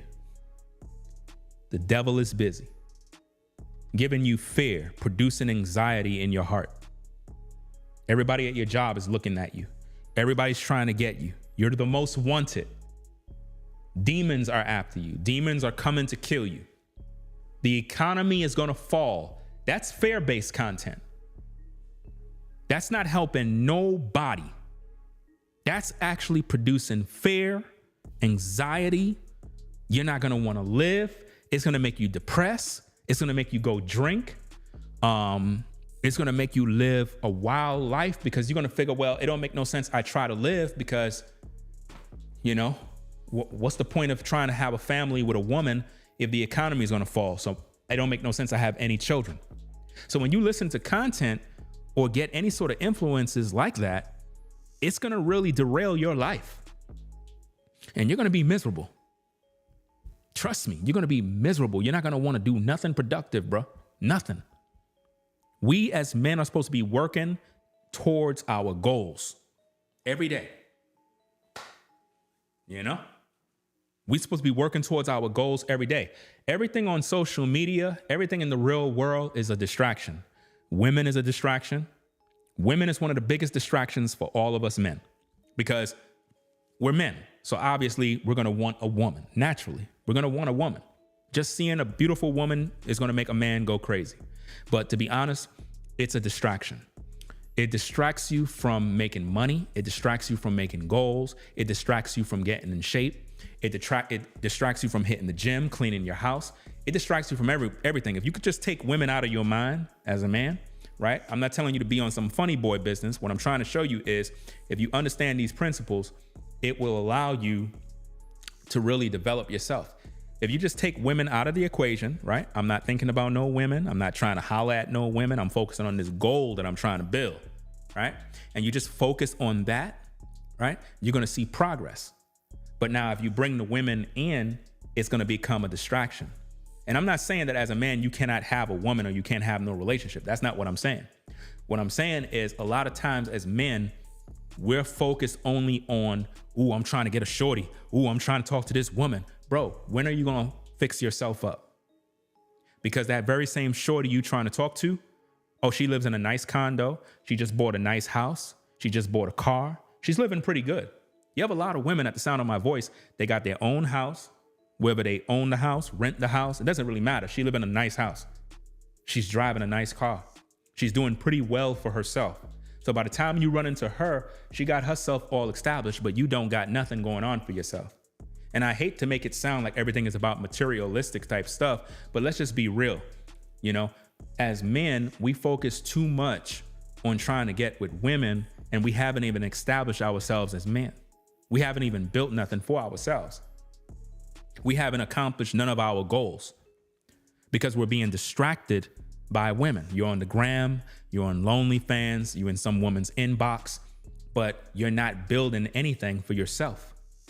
I told you already as men, if you just focus your time and your energy on you and building you and focusing on what you got to do, then it's going to make women come to you. You don't have to do anything because they're going to see you. They're going to see you on your purpose. We hear this thing all the time on social media. Stay on your purpose, stay on your grind. But to be honest, most men have no purpose. Because why? They live in fear all day. They're constantly bombarded with doom and gloom. Oh, the job market. You know, people getting laid off. People are struggling. Oh, you just can't make it. You know, my job ain't paying me enough. I can't listen to all that garbage. That's garbage. That's not helping nobody. People need to know how to survive and how to earn. But in order to do that, they got to learn about themselves. A message have to be positive and uplifting, not something that make you feel like it's an impossibility. Every last one of you can be successful at whatever it is you put your mind to, but you have to stay focused on working towards the goal. You got to be diligent about what you believe, and you cannot have people distracting you. You can't have your family around, friends around. You got to cut everybody off. You got to take a year off from people. If you truly want to be successful, you got to take a whole year and cut everybody off. No friends, no calls, no dates, no nothing. Just you and your goal. That's it. I guarantee you'll be successful. I guarantee you. Because when you have people around distracting you, you're not going to be able to go nowhere. You're not going to be able to do anything because everybody's taking away your energy. You're going to have a bunch of people around you putting fear in your heart. Oh, it ain't going to work. You ain't going to be successful. Oh, where you going to get the money to start that business? Bro, you talking about you doing what? Man, you crazy. That ain't going to work. All those people are going to try to talk you out of what you believe. That's why it is good to not have them around anyway. Right? And that doesn't mean you're selfish. That just mean you want to fulfill your purpose. And in order for you to fulfill your purpose, you need to avoid negative people, negative places, negative habits, and things that are going to be a distraction to the goal. See, I understand who I am, and I understand that in order for me to be successful, I got to depart from all distractions. That's why I left New York. That's why I left New York, to leave behind distractions, to be in an environment that will prevent me from having those distractions interfering with the goal. You see that? And it's working because it put me in a place where I'm able to really think and not fall back on the same old things I would normally do that can be a distraction towards the goal. See, in New York, there's so much action. There's so many things to do, so many places to go, so many people you know. But when you're not around them, it's not so easy to go here and go there, because now you got to go travel all the way. That's a long travel. Can't really do it. So now you got to figure out how to move now. Now you got to focus on what's important. So now when you get up in the morning, it's not about doing this, and that. It's about honing in on your goal. And being that I don't have no negative influences of fear, I don't have no stress of, oh, you know, the devil's coming for me. I don't got none of that nonsense. I don't care about all these other things. I'm not worried about people because I understand that no matter where you are, somebody ain't gonna like you. I already know that. So rather than worrying about, well, I wonder if this person liked me, I wonder if that person liked me, I don't really care because I'm busy focusing on what I got to do. I'm not entertaining people. When people see me out and about, they already know I'm a busy person and I stay to myself, so don't fuck with me. Simple as that. Because I'm not trying to mix mingle with everybody. I'm focusing on what I got to do, so leave me alone. And people could pick up on that energy because when they see you out and about and you just do your thing and you back home in the crib. And you become mysterious to people. And they know you're about your business. A lot of you guys, you're not moving like that. You're moving sloppy. You got too many people in your life taking your energy. A lot of you ladies, the same way. You got too many people in your life pulling your life force. Got to cut all those people off. I told you, take a year and cut everybody off. Cut off all the influences, all the fear, all the nonsense, and just focus on what you got to do. What are the problems in your life that you need to resolve? What are the issues in your life that you need to be resolved? We're not talking about fear mongering. We're not talking about promoting anxiety. We're not going to try to talk you into depression. What we're trying to focus on is the problems that you have, right? It needs your attention. You need to focus on the things going on in your life so you can better yourself as a person. You're not going to be able to do that if you're distracted by everything else going on with everybody else, right? Everybody got problems, right? Everybody got problems, but they want you to solve their problems. You can't afford to do that if you got your own issues. So what you got to understand is that you come first priority, you, not everybody else. So the message that you need to understand is, in order for you to see yourself and overcome, you got to avoid all these distractions from the matrix. And that's what religion produce. You know, if you're the type of person that want to move out of the environment you're at, and you hear a message that the economy is going to fall, doom and gloom, you're not going to have a job, that's going to put you in depression. And you're going to be like, you know what? It don't even make no sense I move because, I mean, I ain't going to have a job anyway. So now that's going to derail your plans. You're not going to pursue it by really putting in the work, because you need money to do these things. So if the economy is going to fall, it don't make no sense I do anything. You see? So you need to hear messages that are going to empower what you're trying to do. Messages that's going to stimulate your thoughts to think in line with, I can do this, and just do it. Because nobody's going to be there to support you unless you're doing it. In order for people to support what you do, they got to see you doing what you claim you said you're going to do.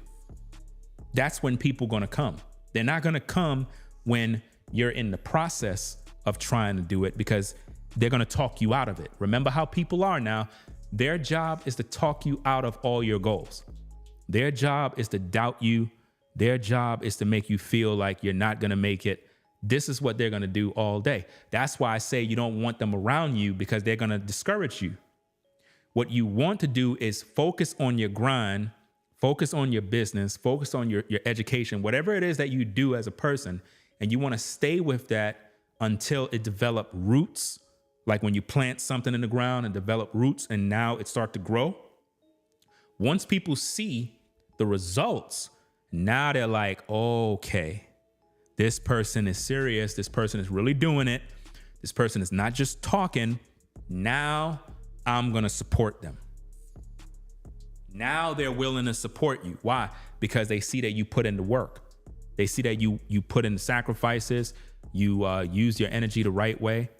But if you let people drain your energy, it's going to cause you to fail at everything. And then you're going to become miserable. You're going to hate your life. You're going to start to blame everybody else. And we don't want to make any excuses. No excuses. Everything that comes my way moving forward is based on my choices. I have no one to blame but myself. Because if I'm rolling solo and I have no negative influences around me, I don't hang with nobody, I'm not out in the streets wilding out, I'm just focusing on what I got to do, then the only one that can stop me from getting where I got to go is me. Do you understand that? That's where we're trying to get you to go. We're trying to get you to understand who you are and not allow the matrix to influence you, to poison you, to stagnate your growth, because that's what it's going to do. And then people are going to extract your energy for their purpose. And then while you're losing energy, they're gaining power. That's why the church is so powerful, because the church extracts the energy from all of its congregants, all of the members of the church. The pastor typically extracts their energy and their resources, enriching himself. This is why when you look at the Christian church, the pastor is normally always in a mansion, live the best life, flies Lear jets, have a Rolls Royce. This is typically what you see all the time, you know?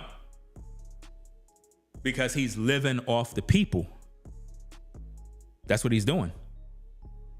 He's living off the people. He's living off their energy. You could be a woman and you can have a man and he's no good, and you let him in your life. He's draining your energy. He's taking your life force.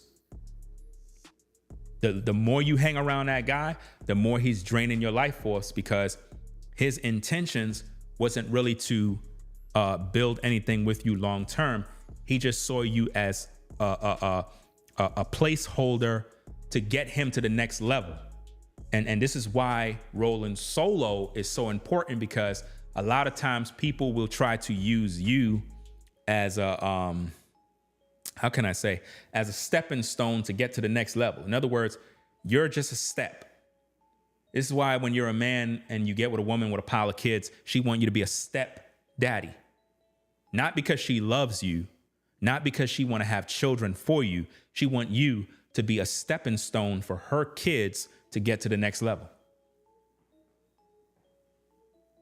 Oh yeah, we're gonna prove that in other videos that I'm gonna pretty much react to, where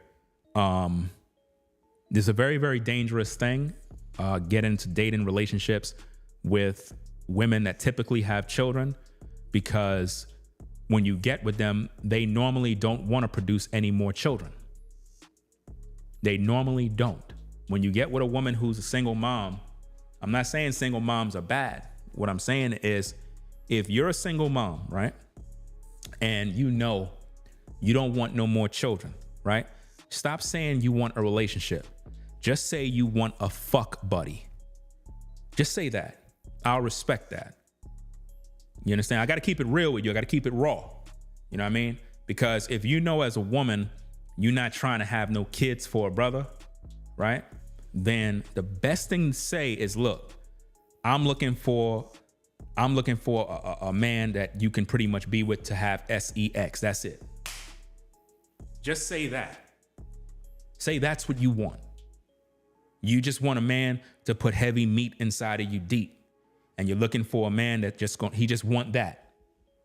You just want a man to sleep with. I think that should be your approach.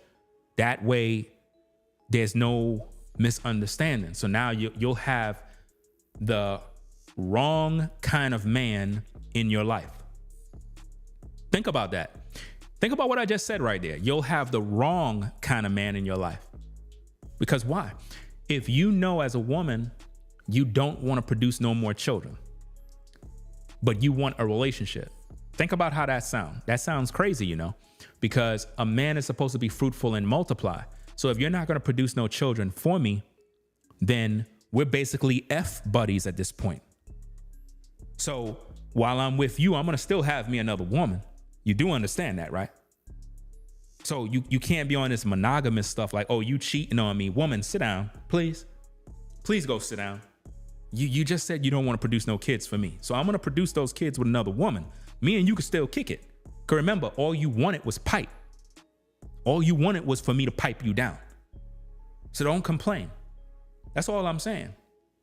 Right?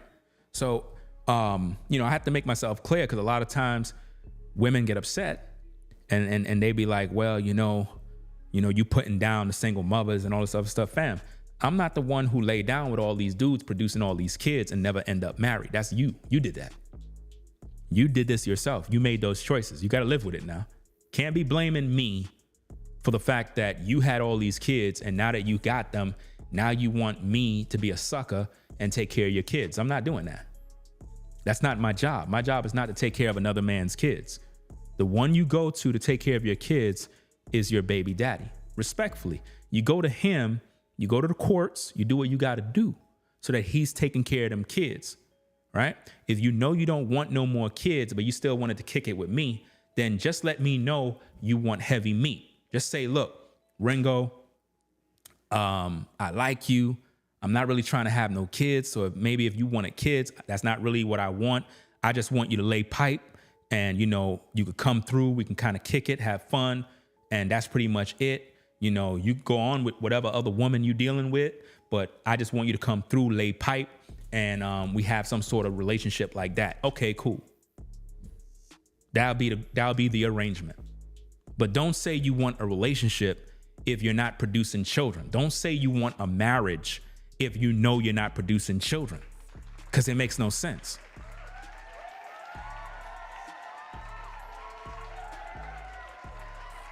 Just being honest with you, because a lot of times people get upset, and it's nothing to be upset about. I'm just speaking truth, Let me see. Who's this? AC Chick. I can't even see the damn name. I'm just gonna say AC. Shout out to you for the 13 months membership. Says holy greetings, Ringo TV mods and chat.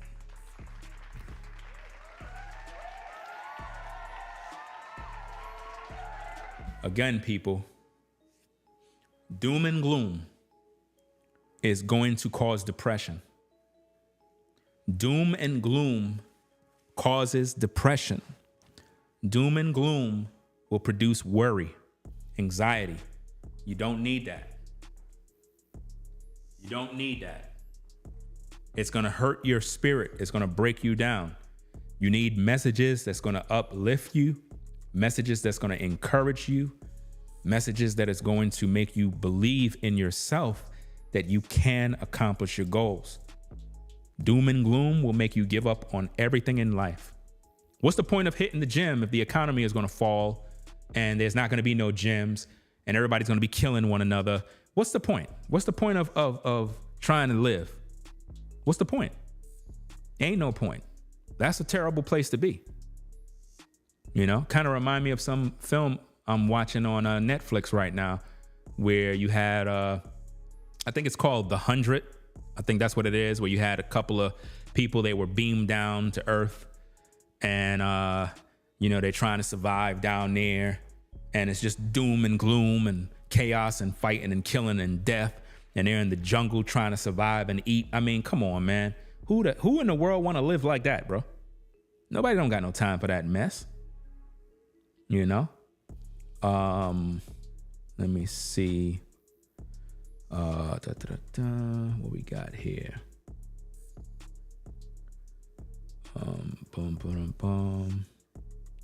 Somebody said react to ladies want to homeless guy. I don't understand what you're talking about. I don't know what you're saying. You got to make sense.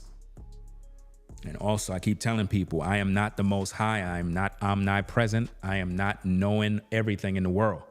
If you have information, you send it to my Instagram. That way I know what's going on. You know? Messages that are going to iron me to the glory of God. See, one of the things that a lot of folks got to do, especially people that claim they rep the most highs, y'all got to stop being religious. Like, seriously, like, stop being religious, man. That's like a red flag, and it's an easy way to be deceived by wolves in sheep's clothing is when you're religious, because they know how to play with your mind. They know how to maneuver. They know how to speak the language that you're accustomed to. I'm not saying that you're a bad person if you, I guess, have religious beliefs. That's not what I'm saying. What I'm saying is when you talk a certain way, right, they can see you coming a mile away, right? So what they'll do is they'll switch up and they'll start to speak the language that you're accustomed to. They'll hit you with key phrases, key words, you know, all praises, shalom. And once they hit you like that, all of a sudden now you drop your guard. Your guard is down because you're comfortable, because you're like, wow, they said shalom, shalom, all praises, quote a few scriptures. They said things that you're accustomed to, things that you would expect from a believer. And this is why Satan is so, he has that ability to come in through these churches to manipulate people. He does it through religion. That's how he's able to mingle with the believers and make you believe God is talking to you when it's the devil talking to you. It's the devil that's manipulating you, you know, through these churches. Like I said, I already been there, done that in terms of being in them religions and, you know, hearing them lying preachers. And I believed all of them and was deceived, just like a lot of you been deceived. And then I had to renew my mind to come out of that deception. Because here's the thing, if you mix in religion with your purpose, you're going to fail. Did you hear me? If you mix religion with your purpose, you're going to fail. You're not going to be able to make it, because you're going to, how can I say, for lack of better words, I don't know if I'm creating a new word phrase, I don't know, but you're going to religiousize everything. Like, you're going to, I know that's probably not even a word, but, you know, you're going to make everything about religion and it's going to mess you up. You know, it's going to hold you back from making progress, and you don't want that. Shout out with Trending with Sharice for the membership. Just keep family alive for the next generation.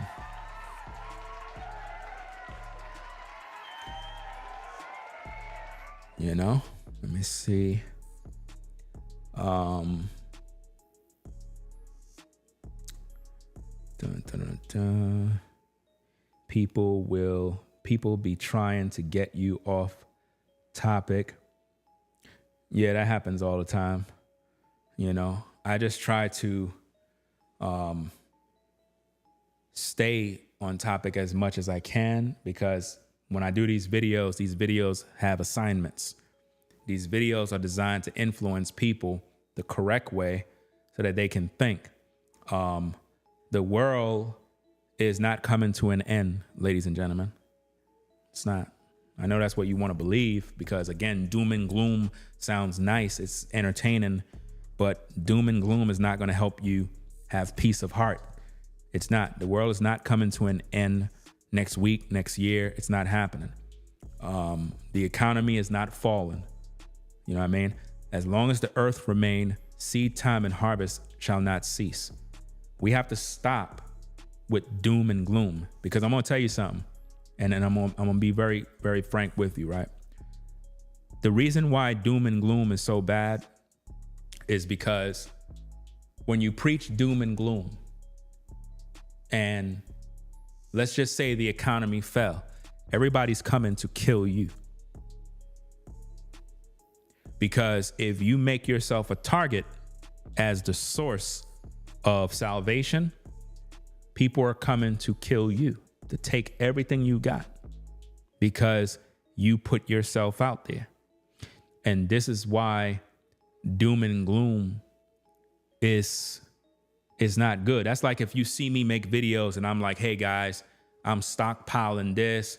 I got, 150 cases of water, and I'm in videos showing you this, showing you that. Hey, this is my underground bunker. This is what I'm doing. Fam, I just made myself a target.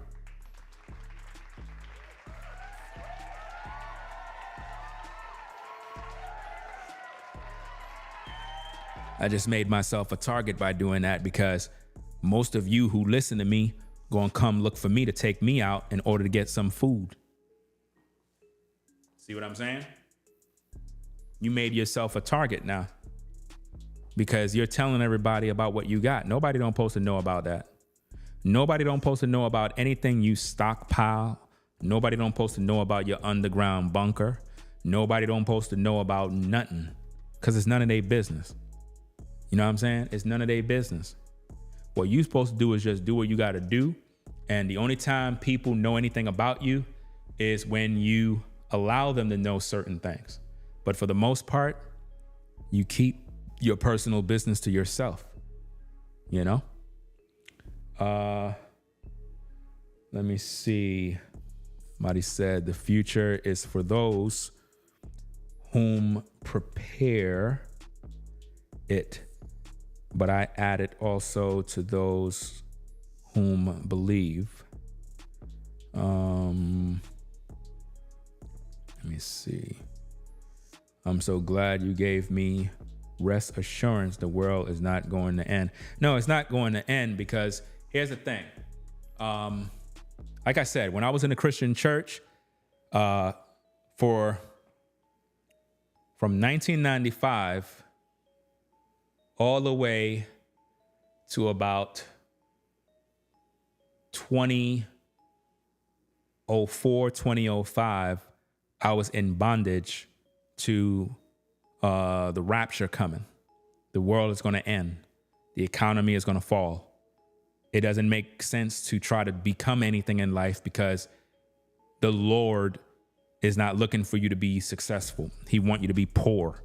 These are things that I was taught in those times. So when opportunities came for me to make money, I would turn it down, because I was trained as a Christian back then. I'm not a Christian today, right? I believe in the scriptures. I follow the Most High and all of that, but I'm not no Christian. I don't identify with any of these religious groups. At the same time, being that I was trained and taught, we were taught to have a poverty mind. We were taught that having material things is of the devil. Having a nice home is of the devil. Having a nice car is of the devil. Living good is of the devil. If you try to make money, you're full of greed. If you do music, you're of the devil. If you dress a certain way, you're of the devil. You're in sin. If you look at a woman and you like her, you're in sin. So we were really pretty much in bondage. You know, every other week, the preacher would tell you that Jesus is coming, the mark of the beast, the one world government. So we were in constant fear. It was just sad. It was every single minute. And I just don't like when people are in that type of bondage, because it takes you away from your purpose, and it causes you to have no peace of mind, you know? And the preachers, they use this to keep us in line, to keep us fearing death. They would say, oh, you're going to go to hell if you do this, and God is going to punish you. And so we were in constant fear, to the point where they would literally tell you, if you look at a woman, you're lusting after her. So I could be in the church, see a sister over there, and she's cute, and I'm afraid to look at her. Literally, I was like this back in the days, guys. Seriously, real talk. I used to be in the church, would see a woman, like her, look at her, and then quickly turn my head, because if you look upon a woman to lust, you're in sin. That's how sick the church is. And there's a lot of guys that are just like that, even till to this day. I had to break free from those things in 2004, 2005. I had to break out of that mess. You see, because it affected me even in the streets. Like, I would just be in the streets walking around in New York, in Brooklyn, and see a sister and be like, you know, hey, let me see what's up. And next minute I'm thinking, oh, I'm sinning, I'm lusting. And then one day when I broke free, I said to myself, it's very stupid to say that if a man is looking upon a woman and he likes her, he's in sin for lusting. That's how we all got here. Your dad saw your mom, she was looking good, and he fucked her. Just like that. That's how it happened. That's how you got here. You understand what I'm saying? So it is natural for a man to be attracted to a woman. It's natural for a man to lust after a woman. What does the word lust mean? To lust mean to have strong desire. So as a man, if you look at a woman that look good, you're supposed to have a strong desire. If you're a sister that look good from head to toe, you're supposed to know that if a man looks at you, he's going to be like drooling. You're supposed to know that. If you're a woman who is fine, got a nice body, you know, when you dress up, you looking good, you know, as a woman, that when these ninjas look at you, they're going to be definitely looking. So there is nothing wrong with that. But the church made men believe that they're sinning if they look upon a woman. So what exactly was the church doing at that time? Keeping you single, preventing you from marrying, keeping you dumb down and docile, preventing you from making relationships with the opposite sex, because they knew that as long as you remain single, you'll remain in the church. But if you got into a relationship, it will put you in a position where you're going to start to think about the relationship between you and this woman. It's going to be a distraction. You're going to leave the church. This is why in the church, they're constantly keeping everybody single. Matter of fact, I would go as far to say religion keeps everybody single. Religion keep you single. Religion does that. Religion keeps everybody single. And that's why so many Christians and churchgoers, none of them are married. They're just a bunch of single people that live in sin all day. This is what they do, you know? Yeah, so we're going to pretty much wrap it up, because this thing is glitching and really buffering and driving me crazy. I got to make some phone calls. I got to do some research about another internet provider, and so on and so forth. Because to be honest with you, being that I'm in this house, I want to have two separate internet services. I don't want one. I don't like having that, because if other people are on the internet, I don't want that affecting me while I'm doing what I'm doing. So I want to have a separate service that I use by myself. So I'm going to look into that, because this particular service here is trash. It is not efficient for my line of work. So I'm going to pretty much upgrade this as soon as possible, and so on and so forth. Yeah, depopulation agenda. Yeah, that's what it is. The church is definitely full of that. Their job is to make us remain single, miserable, and keep us like that long enough till we grow old and die. And, it's crazy. But let me see. Somebody on the Ringo TV Raw channel said, in these last days, men are supposed to be there to protect a single female, not use her for sex. If she don't or can't have any children. So when that time comes, are you going to protect her? I mean, your comment is so one-sided and so entitled. Like, nobody have to protect you. Protect you for what? Protect you for what? Like, where does this entitlement come about in the last days? Men aren't supposed to do a damn thing. That's entitlement right there. So you ain't say what the woman is supposed to do. That's where I have a problem. You talked about what a man is supposed to do as if though that's an entitlement for a woman. What is a woman supposed to do? So you ain't say that part. And that's why I have a problem with, because a man is not supposed to do anything. A woman is supposed to honor her husband. You ain't talk about that woman being a wife. A man is not supposed to just protect a woman just because she's a single female. No, it don't work like that. She's supposed to be his wife. That's the only woman a man protects. A man protects his wives, period. You don't just go around protecting women to protect women. No, that's not how it works. Because again, we can have a debate on that. And when you look at the level of disrespect women have against their male counterpart, why would a man want to protect anything like that? No, not protecting no damn disrespectful woman that don't acknowledge me as, her head. No, you don't protect that mess. And also you said, in the last days, men are supposed to protect men are supposed to be there to protect a single female, not use her for sex.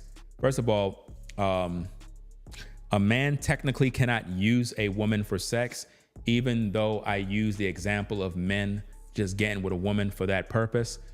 What I'm trying to show you is that women are the gatekeepers when it comes to sex, right? So a man technically cannot use you, right? A man's intentions when he meet a woman should have been thoughtfully ironed out and considered the day you met that man. Is he here just for sex, or is he here to build a family? That and the burden of that falls on the woman. So if your legs are open, he didn't use you, you yield yourself to him. We got to stop as women accusing men of using women for sex. A man cannot use you when you open your legs, ladies. Like, we're going to be reviewing a video that somebody had posted on TikTok. I'm going to do that stream after this one. I'm going to go get something to eat. Then I'm going to do that stream. I might do it pre-recorded because I really don't want the glitching. So I might pre-record the video and upload it as a premiere. I think I'm going to definitely do it that way because I don't want all the glitching and all that madness, right? Yeah, so there's this female, some of you probably already seen it, where she's talking about how her landlord wants more than rent, right? And she goes on talking about how he's there and he want her to have sex to cover the rent. And she's on TikTok pretty much saying she want the video to go viral because she want people to know about the monster in Robert or whatever his name is. And I'm going to review that video and share my commentary about it to prove and show that women a lot of times act as if though they're being victim or victimized by men when really they are the the main one contributing to the madness. Because if you actually studied that video, she said she had sex with him twice. So he didn't use her, she used him. He's not really the bad guy. She's the bad woman. But she's playing herself as a victim, and people believe it. People are literally going crazy saying that the landlord is a piece of trash, and he is. At the same time, I'm not here to focus on the landlord. I'm here to focus on the decisions the woman made to open her legs. You know, so we're going to review that video. You know, after this one, I'm going to get me something to eat and pretty much do what I got to do. Right. Let's see. Trending says we have a womb to protect. Duh. Well, yeah. You know, the sad thing is women don't really protect it. Women's legs are always open for Pookie and Ray Ray. This is why when women complain that men ain't ish and men are doing all this dirt, it makes me laugh, because it's like, y'all be out here opening your legs for a man that you don't even know. And then you complain that he's using you. I don't get that. How could he use you when you open your legs? So when it comes to sex, he's using you, but you're not using him. It's a two-way street. You wanted some pipe and he wanted some box. It's a giving and receiving. Please stop saying the man use you when you open your legs. How does that look? He didn't force you. You opened them. So obviously you wanted to do it, right? You just mad he didn't stay. But don't say he used you. Don't say he used you, right? The same chosen nun says, you wasn't marrying her either. I'm just responding to what you said, and it's biblical. I don't even know what you're talking about. I wasn't going to marry her. I don't even know what you're talking about, because I never said I was marrying anybody in this video. So I don't know what you're talking about. You have what is known as selective hearing. You pretty much hear what you want to hear. That's a sickness. That's a part of the matrix of religion. Religion have a way of making you hear things that you believe I said when I never said nothing. I never talked about marrying anyone. I don't know what you're talking about. You just have a hard time paying attention. I'm using examples of different situations in life. So what are you talking about? It's not making any sense. And this is problematic, especially on social media, where people are just not paying attention and they kind of hear what they want to hear, you know? Yeah, so let me see.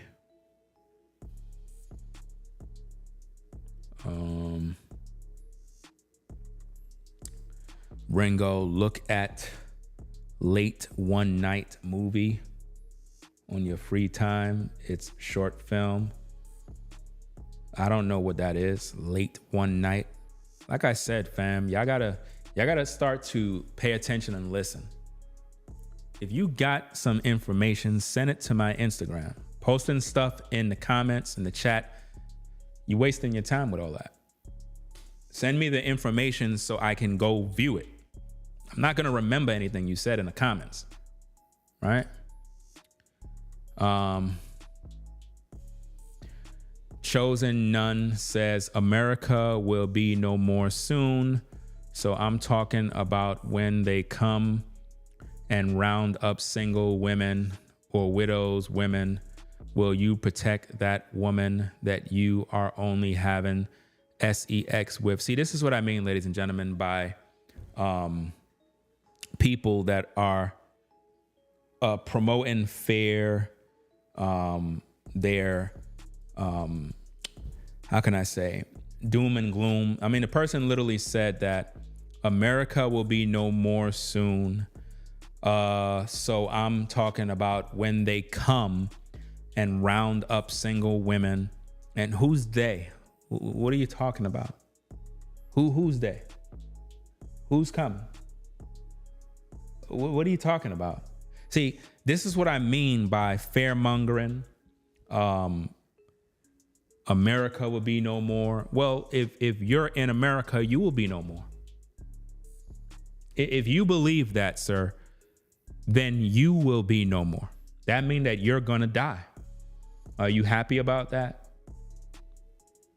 Because if they're going to round up single mothers, according to you, single women, whatever the case is, then they're going to round up you. Matter of fact, they're going to kill you. Are you okay with that? Since that's what you believe, I'm just giving you a little pushback to see where your mind is, you know? I'm only here for the, I don't know what the hell you're talking about. Oh yeah, I hear you. When can I post my, boy, aren't you a Hebrew Israelite? I can only type so much at a time. World War III is already here. See, this is what I mean by the fear-mongering of these Israelites. The person is literally in my comments on the Raw channel talking about World War III is already here, that America will be no more. They're going to, I guess, gather up all the single women and the widows. This is what their person is saying. This is what I mean by doom and gloom. See, when you listen to people like that, right? They don't go nowhere in life. I can promise you. If you go take a look at the life of individuals that talk like that, normally there is no success in their life, nothing but failure. And they have a poverty mind. They are struggling. They don't want to do anything. They don't work. They don't want to work. They have more faith in doom and gloom than the Most High prospering them and living the abundant life. That's what I mean. I cannot follow that type of nonsense. I cannot live by that mess. It's poison. You know?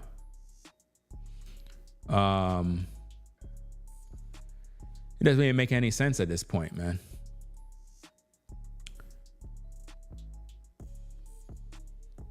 Then you have trolls coming in there. Like, nobody's serious about this nonsense, man.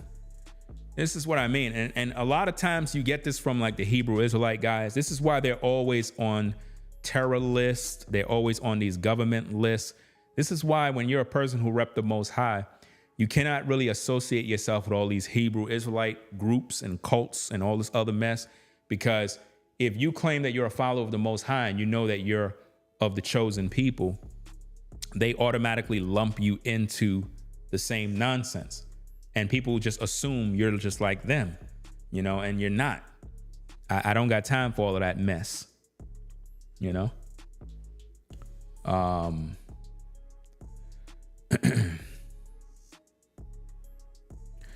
The same chosen person comes back and says, read Revelations. Why do you feel you need more than one female?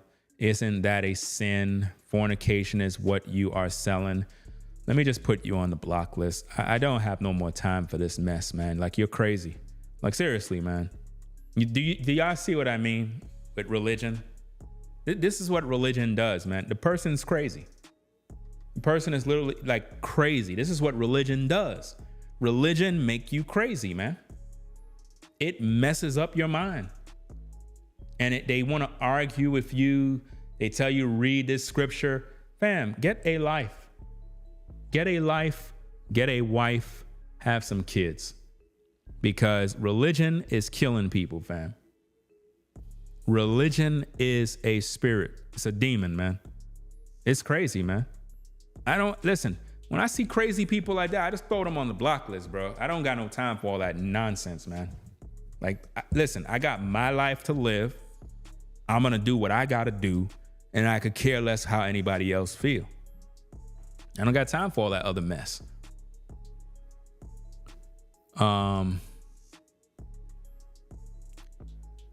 Let's see. Somebody else is in my comments. So I just showed up and I'm confused. Well, you confused because you just showed up. Have you graduated high school?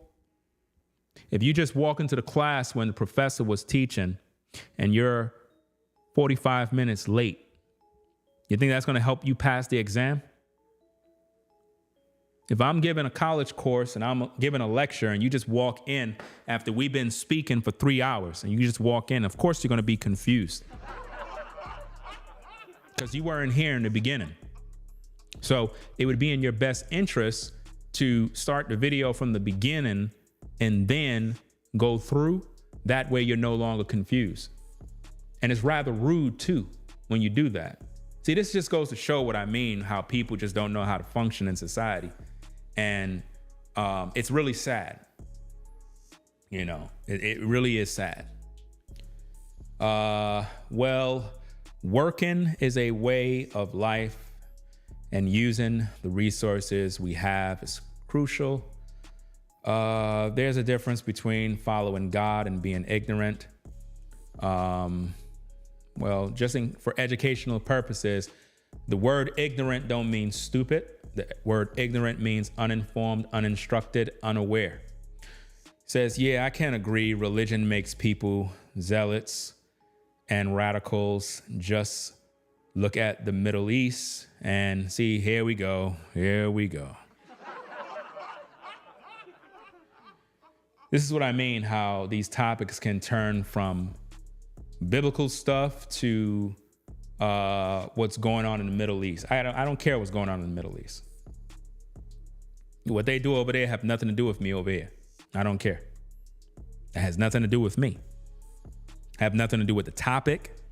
Have nothing to do with the Bible. You understand? They're following their own religion, their own nonsense. It's crazy, man. Do you think we will ever shift to a resource-based economy? I mean, where did y'all get these questions, man? Like, seriously, why don't you just do that for yourself? See, this is what I mean with people. You're saying, do you think we? Why don't you do it? You're waiting for somebody else. This is what I mean, people. This is what religion does. This is what the Matrix does. You're waiting for someone else to do something. What are you talking about?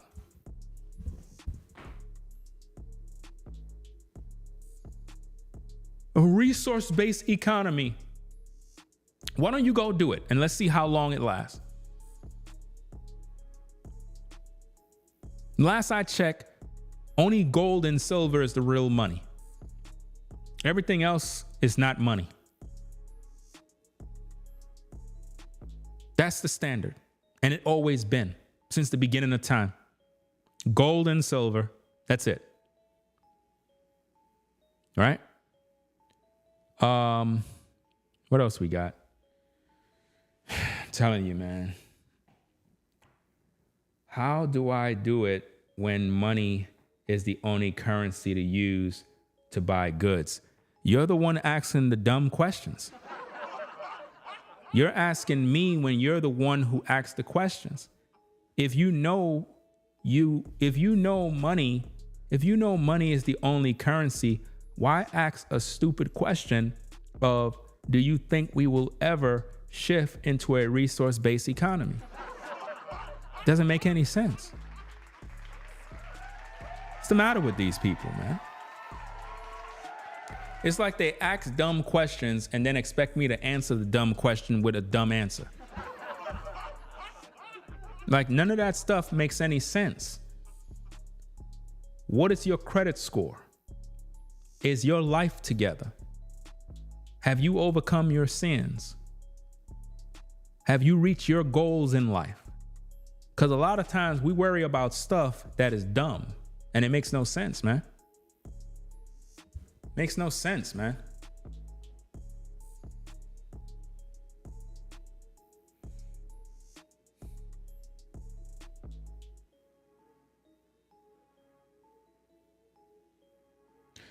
Rez says we do have a resource-based economy.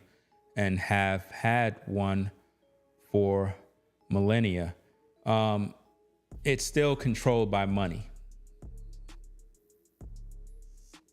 Still controlled by money. You have to buy services. We trade. That's all it is. It's all money based. So it's like, it doesn't even make any sense. You need money for it to function. That's how you trade for goods and services. But at the end of the day, I'm focusing on avoiding the religion, the matrix of religion, and how fear of the crash of the economy, food shortages, all that type of stuff, how that plays on your mental, and it really messes up your life. You know? The message is, don't worry about nothing you have no control over. Right. You don't have no control over it. Like, for example, was it yesterday? Well, not yesterday. The day before yesterday out here in North Carolina, it was some interesting weather. I mean, it was lightning and thundering all day, like not all day, but at night. Those of you that are out here, you probably experienced that. I mean, it was lightning and thundering like crazy, man. And it had like a strong wind gust to the point where one of the neighbors' pools literally blew across the street. You know, it blew across the street to one of the other neighbors' parking lot area on their driveway and went right in front of the guy's truck. You know what I'm saying? It went right in front of his truck, and then it was pouring rain, and I guess the swimming pool filled up with water.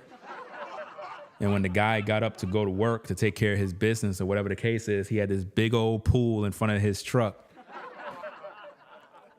He didn't move it. He kind of just let it sit there and whatnot. I would have been pissed if I would have got up and saw that, you know, because I'm like, yo, who put this in front of my truck? You know, he just kind of just went around it.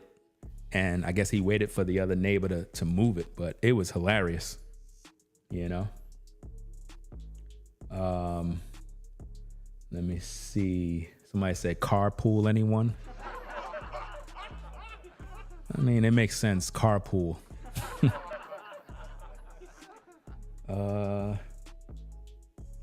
Let go and let God, but you still gotta handle your business. Well, that's the point that I'm trying to make people understand, is that religion make us wait for God for everything. The Most High is not doing nothing, people. Y'all gotta listen, man. The Most High is doing nothing that is within your control. Y'all gotta listen to what I just said right there. Whatever is in your control, the Most High is not doing for you. The Most High only intervene when something is out of your control, out of your natural control. That's the only time the Most High would get involved in our lives. And that's the cold truth nobody won't want to hear. They think he's going to do everything for you. He's not doing nothing you can do with your hands. All the work I got to do in this house, I got to do it. The Most High is not doing. I got to do it. The Most High is not doing none of the work. I got to do it. He will deal with what I can't deal with. For example, if I'm in the house and I'm doing what I'm doing, and for some odd reason, someone was driving their car and they had some alcohol and maybe they were going to crash into the house, the Most High would see that from a mile away, intervene and prevent that from happening because it's out of my control and it would interfere with my purpose and my life. Therefore, he would protect me by making sure that car don't touch the house. That's out of my control. That's where he jumps in. But he's not going to come in here and decorate the house for me. He's not going to do that. Right?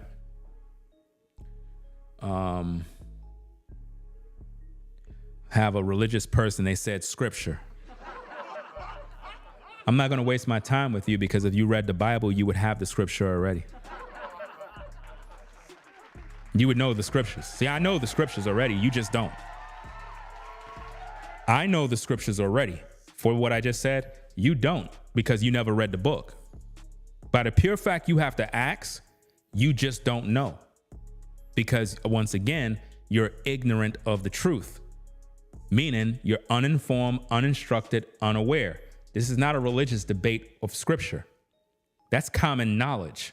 The Most High is not doing a damn thing for you that's within your reach. For example, the Most High is not going to work for none of you.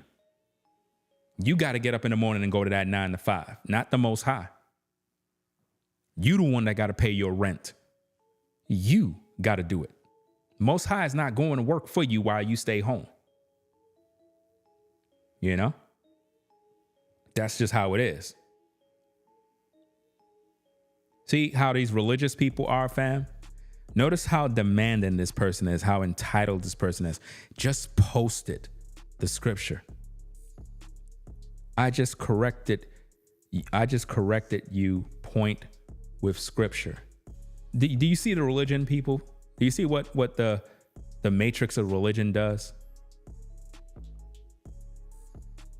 This is what religion does to people, fam. Let me ask you a question. How many of you guys been to heaven? How many of you religious folks been to heaven? How many of y'all been there? You never been there, right? But you believe that's where you're going. What's the guarantee? What is the guarantee that you're actually going? What if I told you that if you were to die today, all the stuff you ever believed never existed? Like you just wasted your fucking time because religion is a joke. How would you feel to know that your entire life you had a belief system and it wasn't true? This is what I mean. This is why you have to have common sense and you have to look at things with the natural eye and just make sense of everything. Certain things just doesn't make sense. And people, again, they focus so much on religion that they're no earthly good. It's like they're just religious. They just have a religious spirit and they're unable to grow and develop because everything is just religion, you know? And person says heaven is on earth. This is what religion does to you, fam. It turned you into a mental case. Seriously. Religion, he said, heaven is on earth. Well, the biblical Israelites were enslaved in captivity for 400 years. I guess that was heaven, right? That was on earth.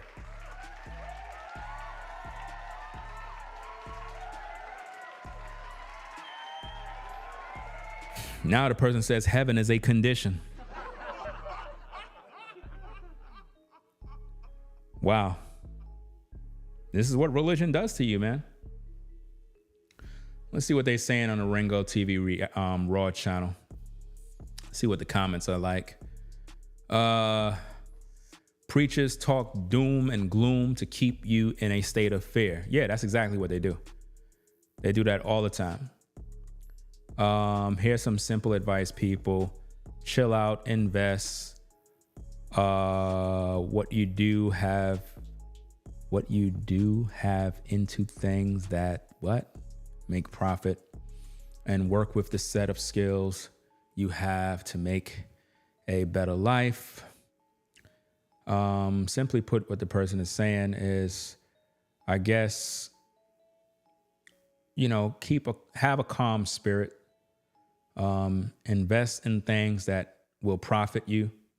Use your skills and, things that you have in place, your knowledge, your wisdom, to produce a better life for yourself. Well, that's what I tell people all the time, but they don't listen.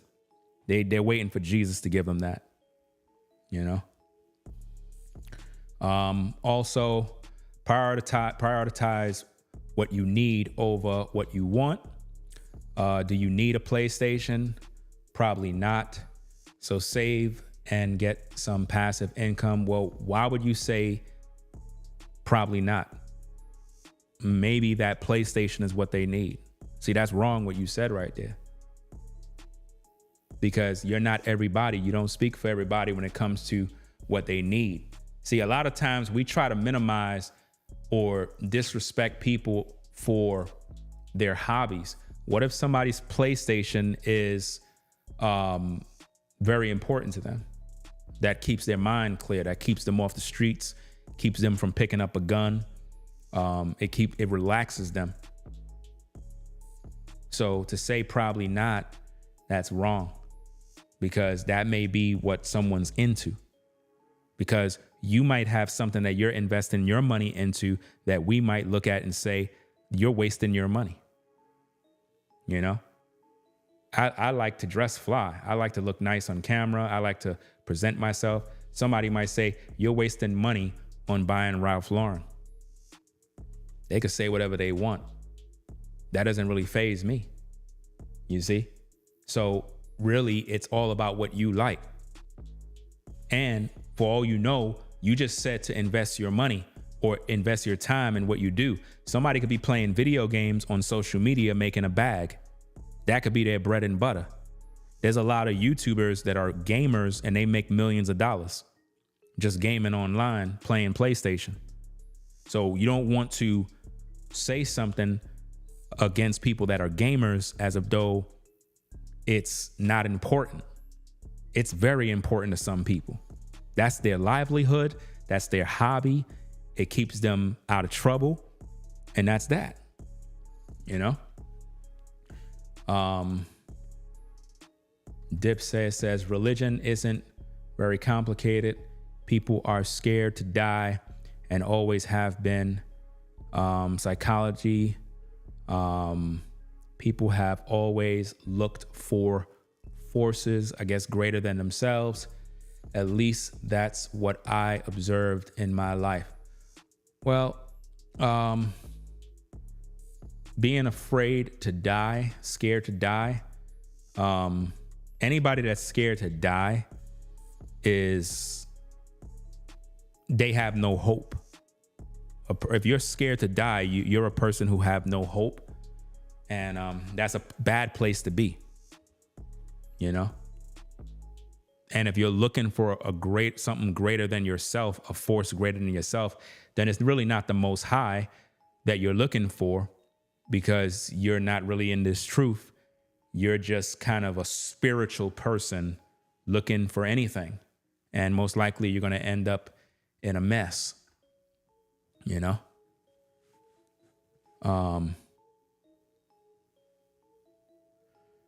This way, Dip say, yeah, that's true. But once you come to terms with death, life becomes a bit boring in my experience. First of all, I don't even know why everybody thinking about death. You're going to die anyway. So if you know you're going to die, you should be focusing on living and let death worry about itself when you die.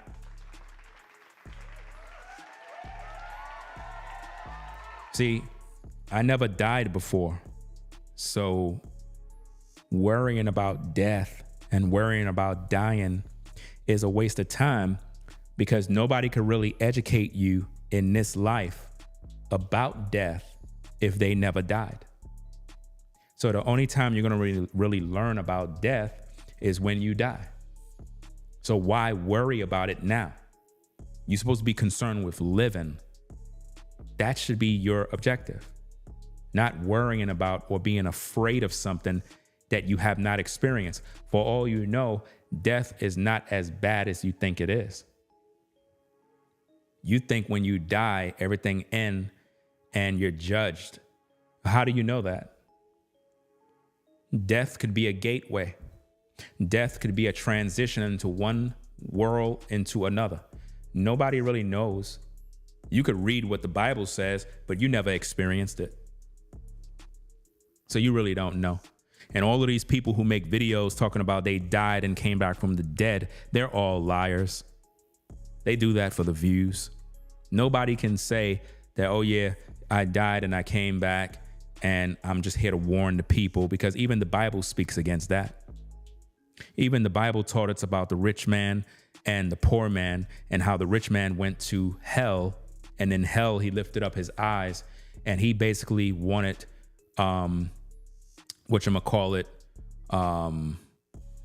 did he cry out to Abraham, Father Abraham, he was like, because the poor man was in Abraham's bosom, and he basically cried out and was like, could you, and this is in the scriptures, he literally was telling Abraham, is it be possible, could you warn my brothers about this place of torment? And he told him, they have Moses, they have the prophets, they have this. In other words, if they don't listen to them, ain't nothing gonna work. Meaning, even if we send somebody back from the dead, it doesn't mean that you're gonna pretty much, I know I'm not seeing a damn spider, fam. Are you seeing this mess, bro? Where's my spatula, bro? Give me 1 minute. I gotta kill a spider. This is crazy, bro. On live, bro.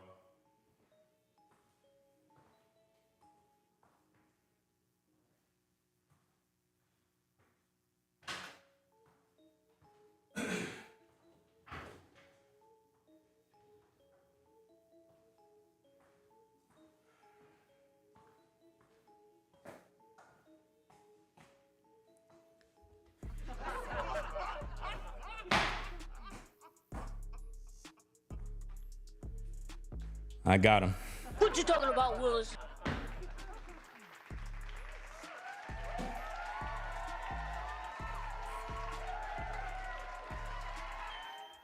And that's a small spider. They got big spiders out here, bro. Big spiders. I saw a spider the other day, bro. And I was like, nah, fam.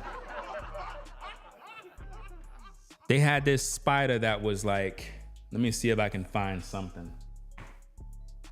Let me see.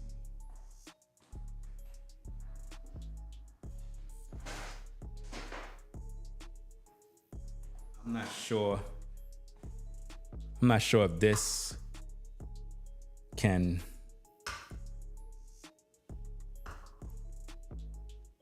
I'm not sure if this, I ain't gonna work. But if you just look at how this looked, I saw a spider that was big, a monster spider. I don't even know what the hell it is. I just pretty much just let it go its way. Spider was outside while I was mowing the lawn. Kid you not. I have frogs, geckos. The other day, a gecko tried to come inside of the house, bro. I'm not accustomed to this type of stuff, man. And I had got word from one of the mods. She was like, be careful when you open your door because sometimes you might have a snake. So now when I open the door, I got to kind of look around. But Ringo, isn't that fair? No, that's not fair. You know, you think that's something? They got coyotes. You know what I mean? Got some coyotes, probably got, you got coyotes, you got deers, you got foxes, bears, some weird stuff. You go up there in, what is it, Durham area? I'm not sure if that's the area, but they got a bunch of rabbits running around in the streets. I'm like, rabbits? Deers, like you could be driving down the street, bro. A deer would run right in front, like, whoa. Crazy stuff, man. You got to be very careful, you know?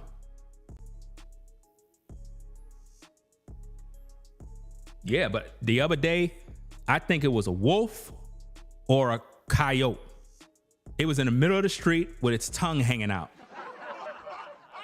We driving, we went down the street, we saw it right there, and it was just looking right at us. And I'm like, who dog is that? Wasn't no damn dog. That was a wolf, man. I think it was a wolf. People were saying it's a coyote. You know what I mean? That's what they said. Yeah, so we're worried, man, before the spider came in.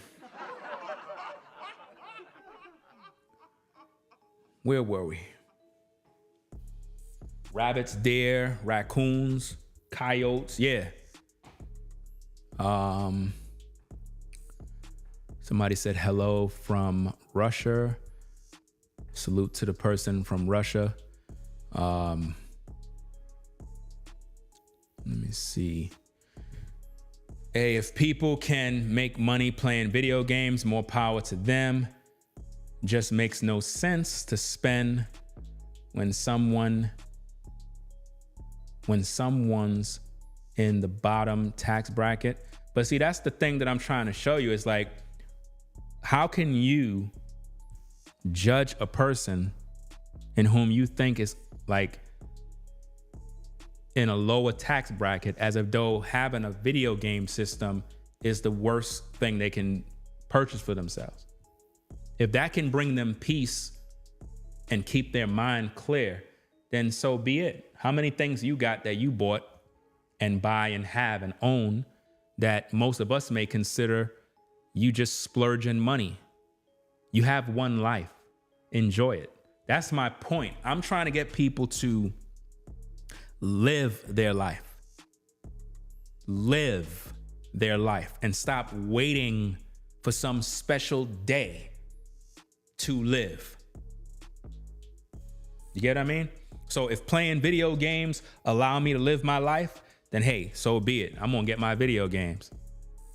But just because a person may not be financially where they want to be doesn't mean, oh, don't buy a video game system. That could be their piece, their hobby. For you, it might be Netflix. You know, having that subscription from Netflix. Shoot, I was supposed to cancel my Netflix subscription when I was in New York. I still didn't cancel it. They still billing me right now. You know, but from time to time, watching Netflix get me through, you know. Every now and then I'm able to catch a series. Like I said, I'm watching a series right now called 100, and I ain't finished watching it yet. You know, fam, I got a brand new PS5 and I still didn't use it yet. Y'all remember when I showed y'all the PS5 and I said, I'm gonna start the gaming channel, I'm gonna do this, I'm gonna do that. I haven't even turned it on yet, bro. And I have the PS5 with all types of games and everything, and I still ain't get to play it because I'm busy. I mean, I'm gonna play it here. I'm gonna buy me one of those, whatchamacall that thing? The racing car setup where you get the thing with the seat, the whole setup for the race car setup, driving simulation and stuff like that. I'm gonna get me one of those things. I always wanted that. I got the space to get it now. So I'm gonna definitely get that.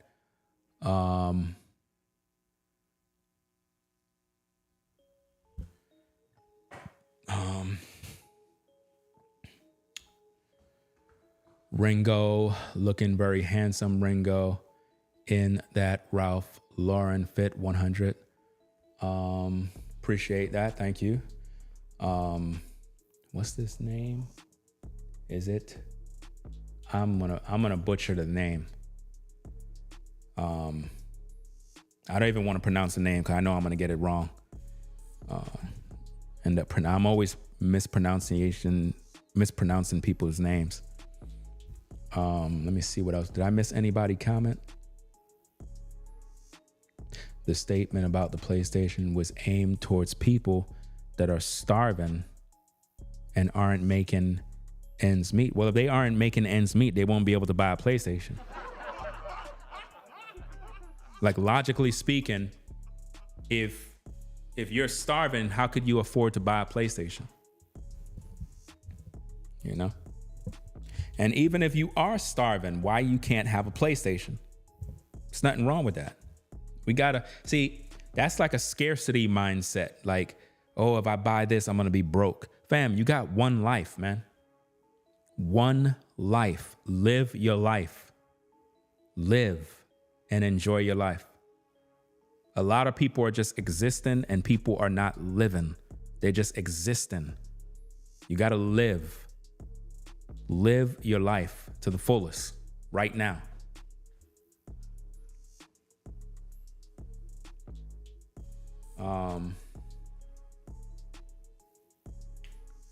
Yeah. Okay, so I'm gonna get up on out of here. I gotta get me something to eat, you know. I got some chicken there. I'm gonna throw it in the oven. Some barbecue chicken breast. Throw that in the oven real fast. Like I said, I'm gonna do the I'm gonna warm me up some chicken, you know, get some food, and then I'm gonna come back with another stream. I'm gonna talk about the situation with the woman talking about her landlord. I gotta talk about that one, man. There's just so many different videos I gotta cover. It's just that there's a lot of stuff going on here, man. A lot of things that I gotta work on. And the Most High is not gonna do it for me. I gotta do it. I gotta do it, you know? So it is what it is, man. I also got to look up another internet provider because I'm going to have 2 services in this house, 2. One that's specifically for my work and another one for the house. Because when you have this particular service, it's not good. I could tell when service is good from the internet because in New York, I had Verizon Fios and I had their advanced service. And I never had issues with any glitching or nothing, no lagging, nothing. Just smooth quality content.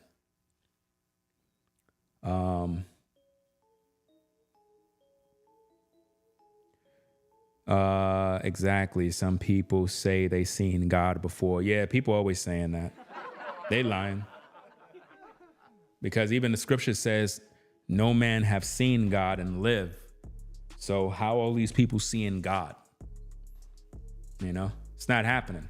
I mean, even when it came down with Moses, you know, he was able to see his behind parts based on what scripture says, meaning the aftermath or the residue of where the Most High walked past. Nobody ain't see him. Even though when the scriptures talk about, spoke to God face to face. No, you got to read and understand. No man could look at the Most High and live. You're looking at life itself. You'll fry your sinful nature in front of the Heavenly Father. Fam, you will be destroyed.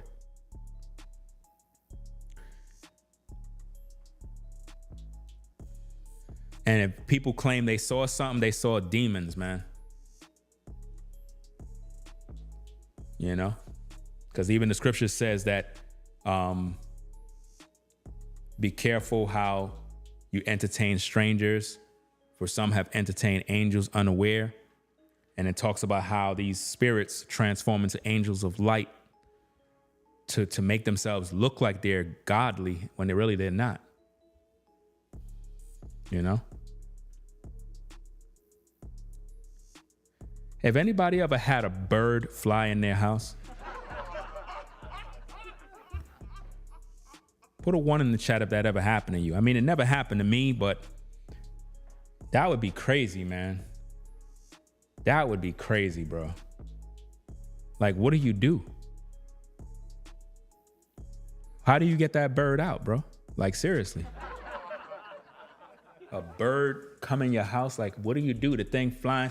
Now, I ain't gonna hold you. When I was in New York, a squirrel got into my window, bro. You know? Because they were doing some scaffolding work. And you know when they do that scaffolding work, the squirrels climb up. Fam, it's one thing when you see a squirrel outside, you know, doing its thing. But when you have a squirrel come inside your apartment, bro, it's like the squirrel is like 5 times bigger. That thing was jumping all over the place, destroying the whole place, bro. I'd open the door, thing ran downstairs, fam. Finally got out.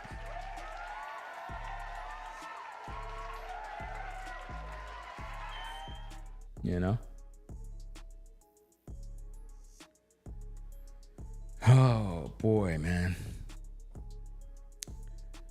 Homeless people could be an angel too. But why homeless people? No. That's your belief, because I know what you're trying to say, but what I'm trying to show you is that that's not what it's going to be. That's too obvious, because it's almost like, well, if a person is homeless, you got to be on your best behavior and make sure you're giving to the poor because it could be an angel sent from the Most High to test you. No, that's too obvious. The angel could be the bus driver who's driving the bus. And you walked into the bus and sat down, and pretty much you was the only one on the bus except two other people in the back of the bus. And it was meant for you to have some sort of conversation. That could be the angel. It's not always some homeless person. The angel could be the person that's in the elevator. The angel could be that new employee on the job, and you were in the back room getting ready to steal something, and the person was there and they told you, no, don't do it. So it's not always some homeless person. We like to use that only when it could be something else. And here's another thing. You don't know if that scripture has a double meaning, because it can also mean something negative. Be careful how you entertain strangers, for some have entertained angels unaware. Well, what kind of angels? It could be fallen angels too. You could be entertaining a stranger and it's a fallen angel, a demon, a devil, a wicked angel. So it's twofold. It's not just one-sided where it's like, oh, it's something heavenly. It could be something evil, meaning be careful. Because here's the thing. If the Bible says be careful how you entertain strangers, for some have entertained angels unaware, why would I have to be careful? If it's a good thing. If it's something good, if the angel is good, why I got to be careful? Because it's a warning that whatever angel that is, it's not from the Most High. It's not from the Most High. That's why you got to be careful. Because you could be talking to a human being and think you're talking to a human being, and you're talking to Agent Smith.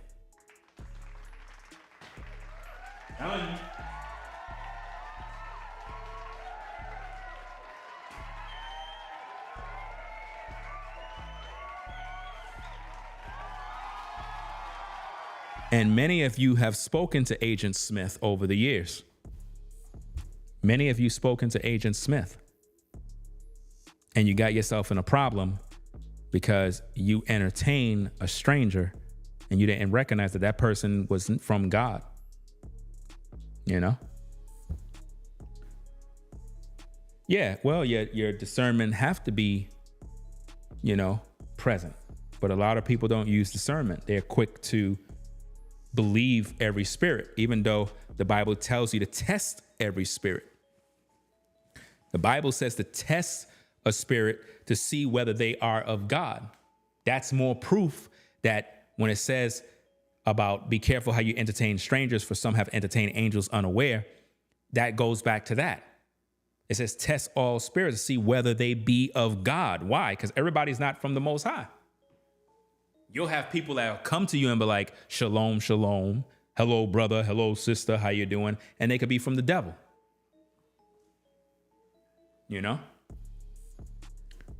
So anyway, y'all, I'm going to go get something to eat. Like I said, I'll be back. Where my phone at?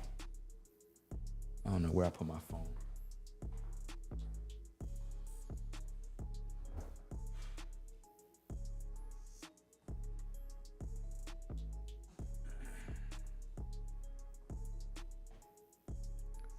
Da da da da. Da da da da.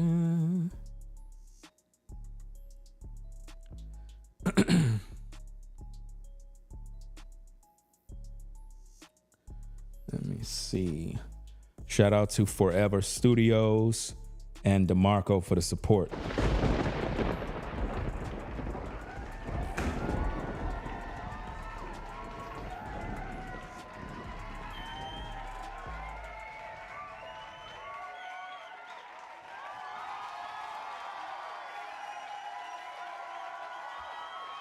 All right, y'all. So we're gonna get up on out of here. I'm gonna be back on later. I'm gonna go grab something to eat and then come back on with more content. And then I got a couple of things I gotta do, man. Like I'm trying to finish up downstairs before I start upstairs fully with like the studio upstairs, because this is the studio downstairs, that area, right? That complete area there. That's the stage of where I'm gonna be doing content. Like main content, I'm gonna be there. And then you have the upstairs studio, which is gonna be like the music production studio, and similar to how it was at the old place, right? But it's a larger room, so I got more space to work with. So I got so much work to do, man. It's a lot of work to do, but I'm trying to, you know how when you're already busy, you're doing all the things, but you're trying to get your mind prepared to just get up that one morning and just go crazy doing what you got to do. Like early in the morning, boom, boom, boom, boom, boom, and just start knocking out different things you got to do. So it's like, that's where I'm at right now, because there's a lot of things. There's several different things I do all at once, because it's like, there's so many different responsibilities that I have to maintain. It's like, you got to do trash detail, you got to do lawn detail, you got to, go food shopping, you got to do this. Man, it's just a lot of different things, man. Then I got orders that are coming in. I got to wait for the orders to show up. I ordered a couple of more items, some wall art, some more seating, bedroom furniture, stuff like that. So it's like everything is getting situated little by little by little. So that's a good thing. Very, very good thing. You know, like how when you became one with your house, you know that feeling? How many of you with a show of a one, when you first moved in your house, even though you moved in, you didn't feel one with your house until after a few weeks, it's like you settled in. You understand what I mean? Where like you settled in, where now you walk through the house and it's like, okay, I'm in my house. I believe I'm there now. Like when I first got there, I wasn't feeling like, because it was like a culture shock. When you come from New York down here, it's a whole different ball game. It's a whole different ball game. Like you really have to adjust. But it's good for me because I want peace and quiet, Even when I come down to like the home improvement stores and I'm telling the ladies in there, I'm like, yeah, I'm from New York, such and such and such. She's like, oh, you from New York? With the country accent, of course, you know how that go. And she was like, well, down here it's boring. I was like, well, then I like boring. Because it's not really that it's boring. It's just that it's quiet and there aren't a lot of activities that are sinful related or sin related. That's what they really mean. When they say boring, what they're saying is you have less opportunities to sin, because it's almost like you got to go out. You have to drive out to go find something to do. I actually like that, because that means I'll have some peace and quiet.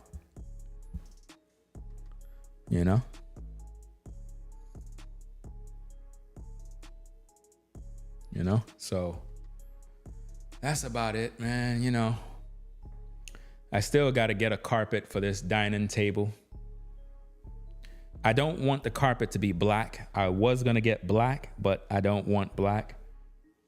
I might get the same carpet that is there, because I really wouldn't want two separate types of carpet in. It'll probably look crazy. So I might get the same carpet and throw it there. It all depends, you know. But I think I'm good. The chairs, like I don't know, a love seat or whatever the case, is gonna go right over there in that corner. All those empty walls is gonna have artwork on it. So we're talking about, wait, where are we at? Over here. All of this area here is gonna be some wall art. Gonna have a love seat over here. Over here on that side, gonna be some more wall art. Gotta get a carpet for here. I gotta get some accents for the dining table. I didn't even turn on the TV yet. I just put it on the wall. But I gotta get a few more accents for over here. I probably might put some more wall art on this side, but then again, less is more. So I might just leave it alone with the clock. You can't see it, but when we have the place on camera, when I do content, it's gonna look very nice. I'm telling you, you're gonna love it. You're gonna really, really like it. Like I really did my thing with the setup. I can't wait to see how it's gonna look on camera. It's gonna look very, very nice, very cozy. And you know, it's gonna be some new type of content being done. That's basically what I'm trying to do, is invest in the content by creating an environment that is visually pleasing for the viewer, that it will stand out from the crowd. Because, you know, everybody's doing content. It's very, very competitive on social media. And one thing a lot of content creators don't invest in is their surrounding. They just don't do it. They just talk all day, but their production setup is garbage. Like, it just doesn't look good, you know? Like, you have a lot of content creators that are millionaires, and it's like they just gather money, and their studios look like trash. And I'm pretty sure you know a lot of them. And you're probably like, damn, you're making all this money and your background look like you're in a dumpster. I don't know. Maybe y'all like that type of stuff. I don't like that type of stuff. I like things looking nice, you know?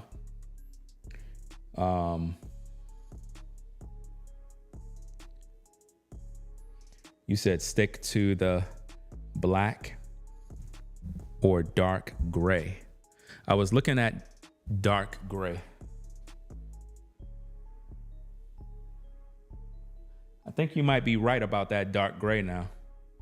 I think you might be right. Kind of looking at it, because if I put the same carpet that's here, it's gonna destroy the look.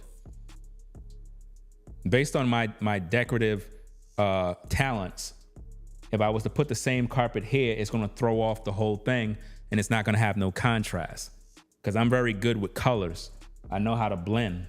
And like I said, when we have everything set up and you see it on camera is when you're gonna really, really see it, you know? I might upgrade the chairs. I might upgrade them, because the one that I bought for over here is like, it's white leather. And when I saw the one-seater chairs, I'm not sure what you call that, an ascent chair. I'm not sure what it is. Yeah, I know the name of it. I like their chairs. The white ones, they look really nice. So I might upgrade them, but I'll work with what I got for right now, you know? I'll work with what I got right now. I don't want to go crazy, you know? But yeah. So, hey, I'm going to go get something to eat. Yeah, some chicken. I'm going to go get some chicken. Yeah, the gray. I think I'm going to look at that. The gray. You said dark gray. I'm looking at it. Yeah. It's silent. It's good. It's not it's not all out there. It's not black because the table is already black. So if you had a black carpet, it's going to be just too dark. You're not going to be able to see the legs of the chairs. You're not going to see nothing, the design, the style. So a dark gray would look good. I'm going to look it up. Yeah, so I'm going to get something to eat, man. Come back with more. If you like the content, be sure to subscribe, like the channel. Once I get settled in, fam, I'm going to be doing content all day like I'm crazy. A lot of y'all are going to be like, dag, bro, you did 20 videos, man. I can't even keep up. Like, damn. I'll try to make it around probably 10 videos, probably a day. But that's pretty much what I'm looking at doing. About 10 videos every day. Getting topics, putting out the content. But I got to settle in first. That's the thing that is what's holding me back, is because I'm still building up everything. I'm still getting the place sorted, still getting the studios going. And it's a lot of work. It's really a mental strain because you have to get your mind cleared in order for you to focus on building. Or else things are going to take longer. You don't need no distractions. So like, if I got to run errands in one day, if I got to wait for furniture to arrive, if I got to go pick something up, then it throws me off. Because the way I work is I want to be up like 5:30 in the morning. Then I just start working. Boom, boom, boom, boom, boom, boom, boom, boom, boom. Get everything situated. And then just like if you're at a 9 to 5, in other words, you get up at 5 in the morning, you start working on the studio and you stick with it all the way to about lunchtime, eat your lunch, get back to work. But see, when the process of doing that, I still got to produce content. You see where that comes in? So it's like, you got to know how to balance it all out.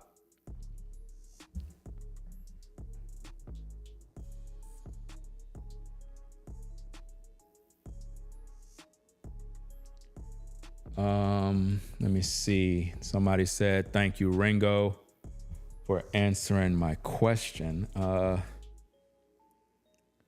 How about Christ's return? He is coming back because you said to live your life.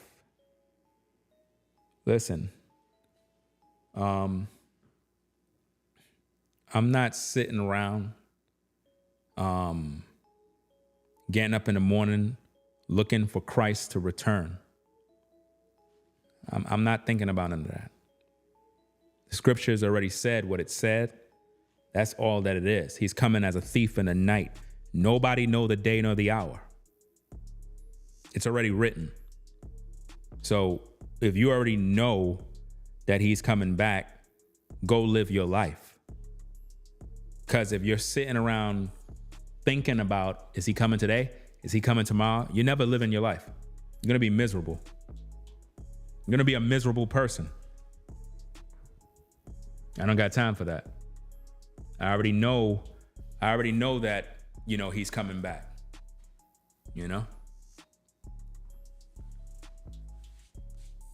Yo, man, I'm pissed. I know I said I wasn't buying no more gear or anything, man, but they had these Ralph Lauren shorts and I had it in my cart ready to check out. And I went to run some errands, came back to the cart, it says sold out. I was mad, man. I was very upset. It was actually a navy blue to these shorts here. A navy blue. Nice. And it's sold out, man. Ringo, that's a waste of money. You're wasting this. You're wasting that. Fam, in my line of business, right?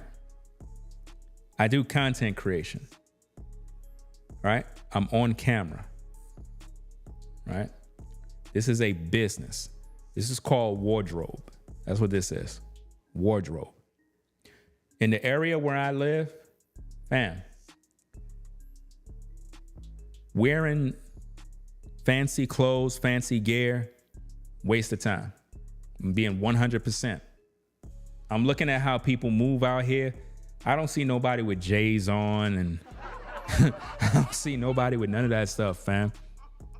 Now, if you probably go like to a mall in Charlotte or whatever the case is, you drive out there. I know they have a mall out there, the Macy's or whatever the case is. You go over there, then yeah, you know, you might want to put on some fly gear or whatever. But out here, a lot of these people out here, they just wear flip-flops, slides. You know what I mean? They come outside anyhow. Nobody really cares, man.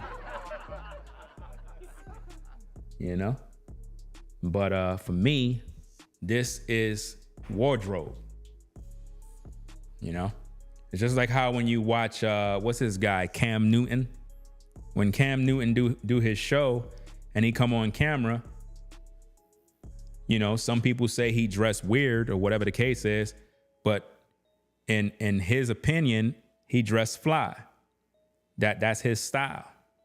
That's business. That's a part of his wardrobe. That's what he do, you know? And to be honest, he was dressing like that even while he was in the game, when he was, you know, doing his thing. Let me see. Yeah, so it is what it is, man. I'm hungry right now, man. Hopefully no more spiders come in.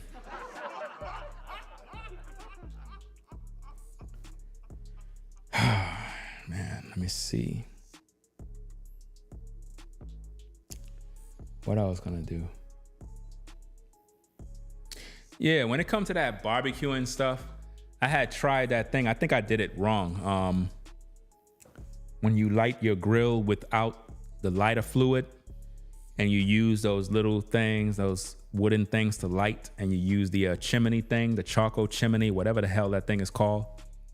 I probably did it wrong at first, because when I did it initially, the fire came up, but it didn't last. I had to go and take the food off the grill and redo it again. And this time when I did it, I made a real flame.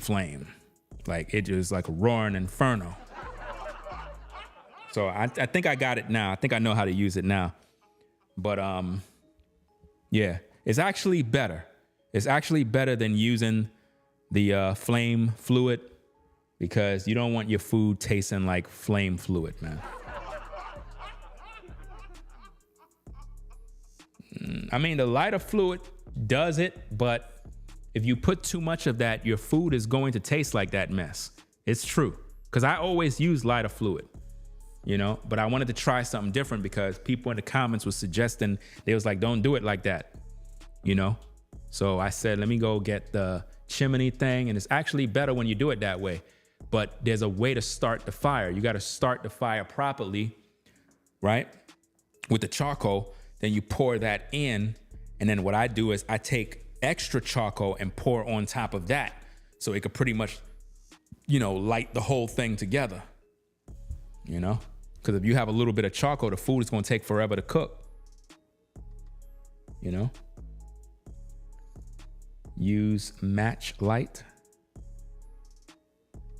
I have a, whatever those things is called. What the hell is that thing called, man? I don't even know what it's called.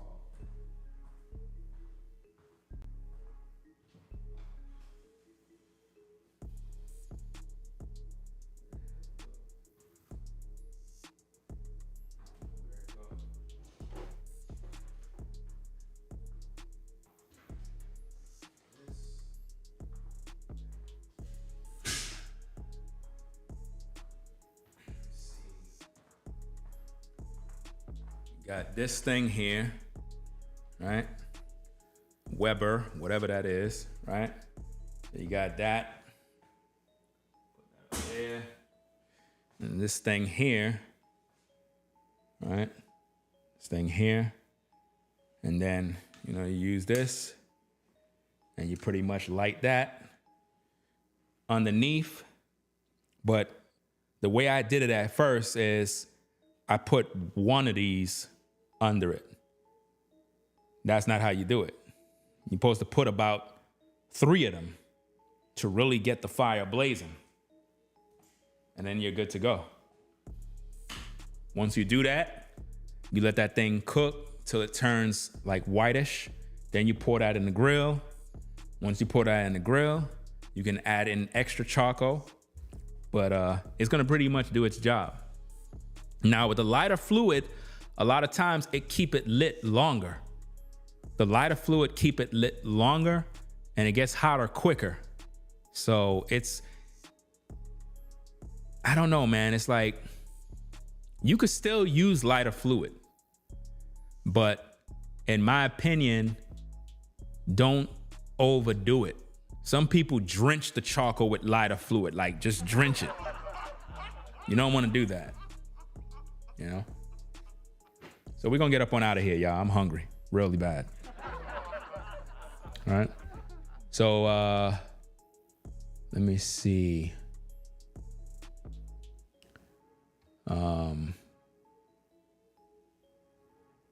I don't know what's going on at the Ringo TV Raw, man. Weirdos and trolls just keep coming on over there.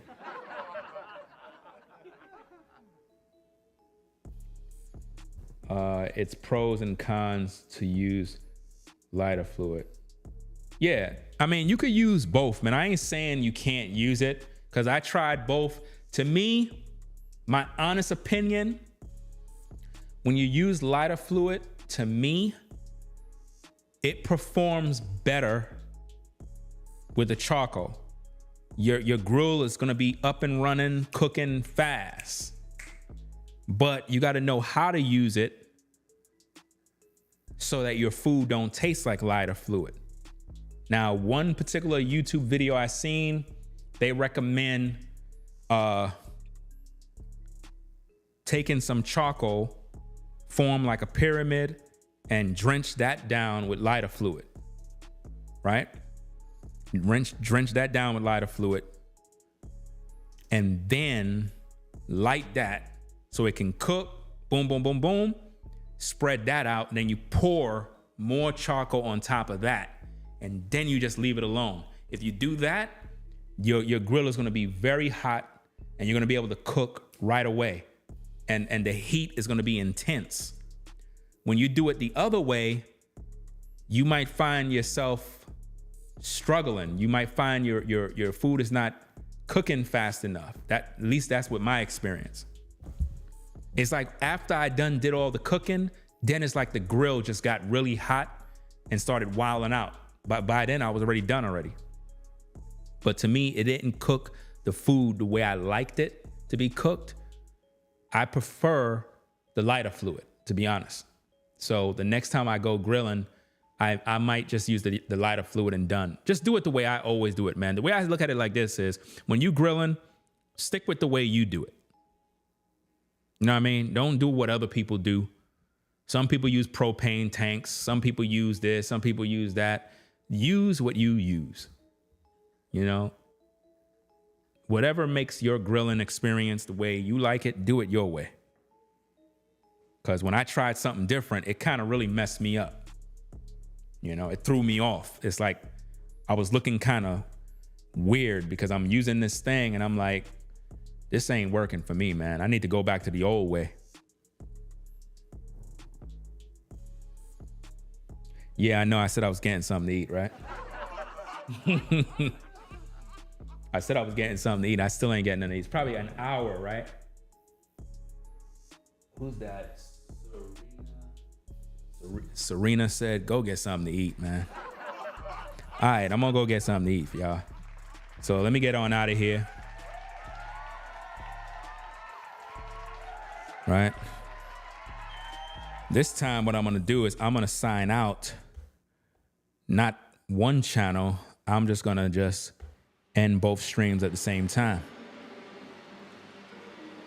Peace and blessings to everybody on the Ringo TV Raw channel, Ringo TV Reactions channel.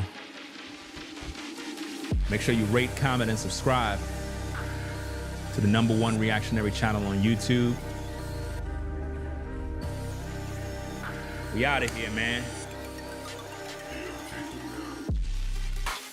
Ringo TV Reactions, the #1 reactionary channel on YouTube. Ringo TV Raw. You already done know what it is.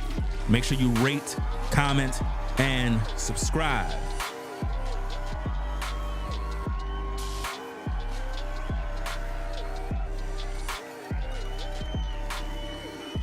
So peace and blessings to the mods in the chat. I'll catch y'all in the next video. I got to get something to eat.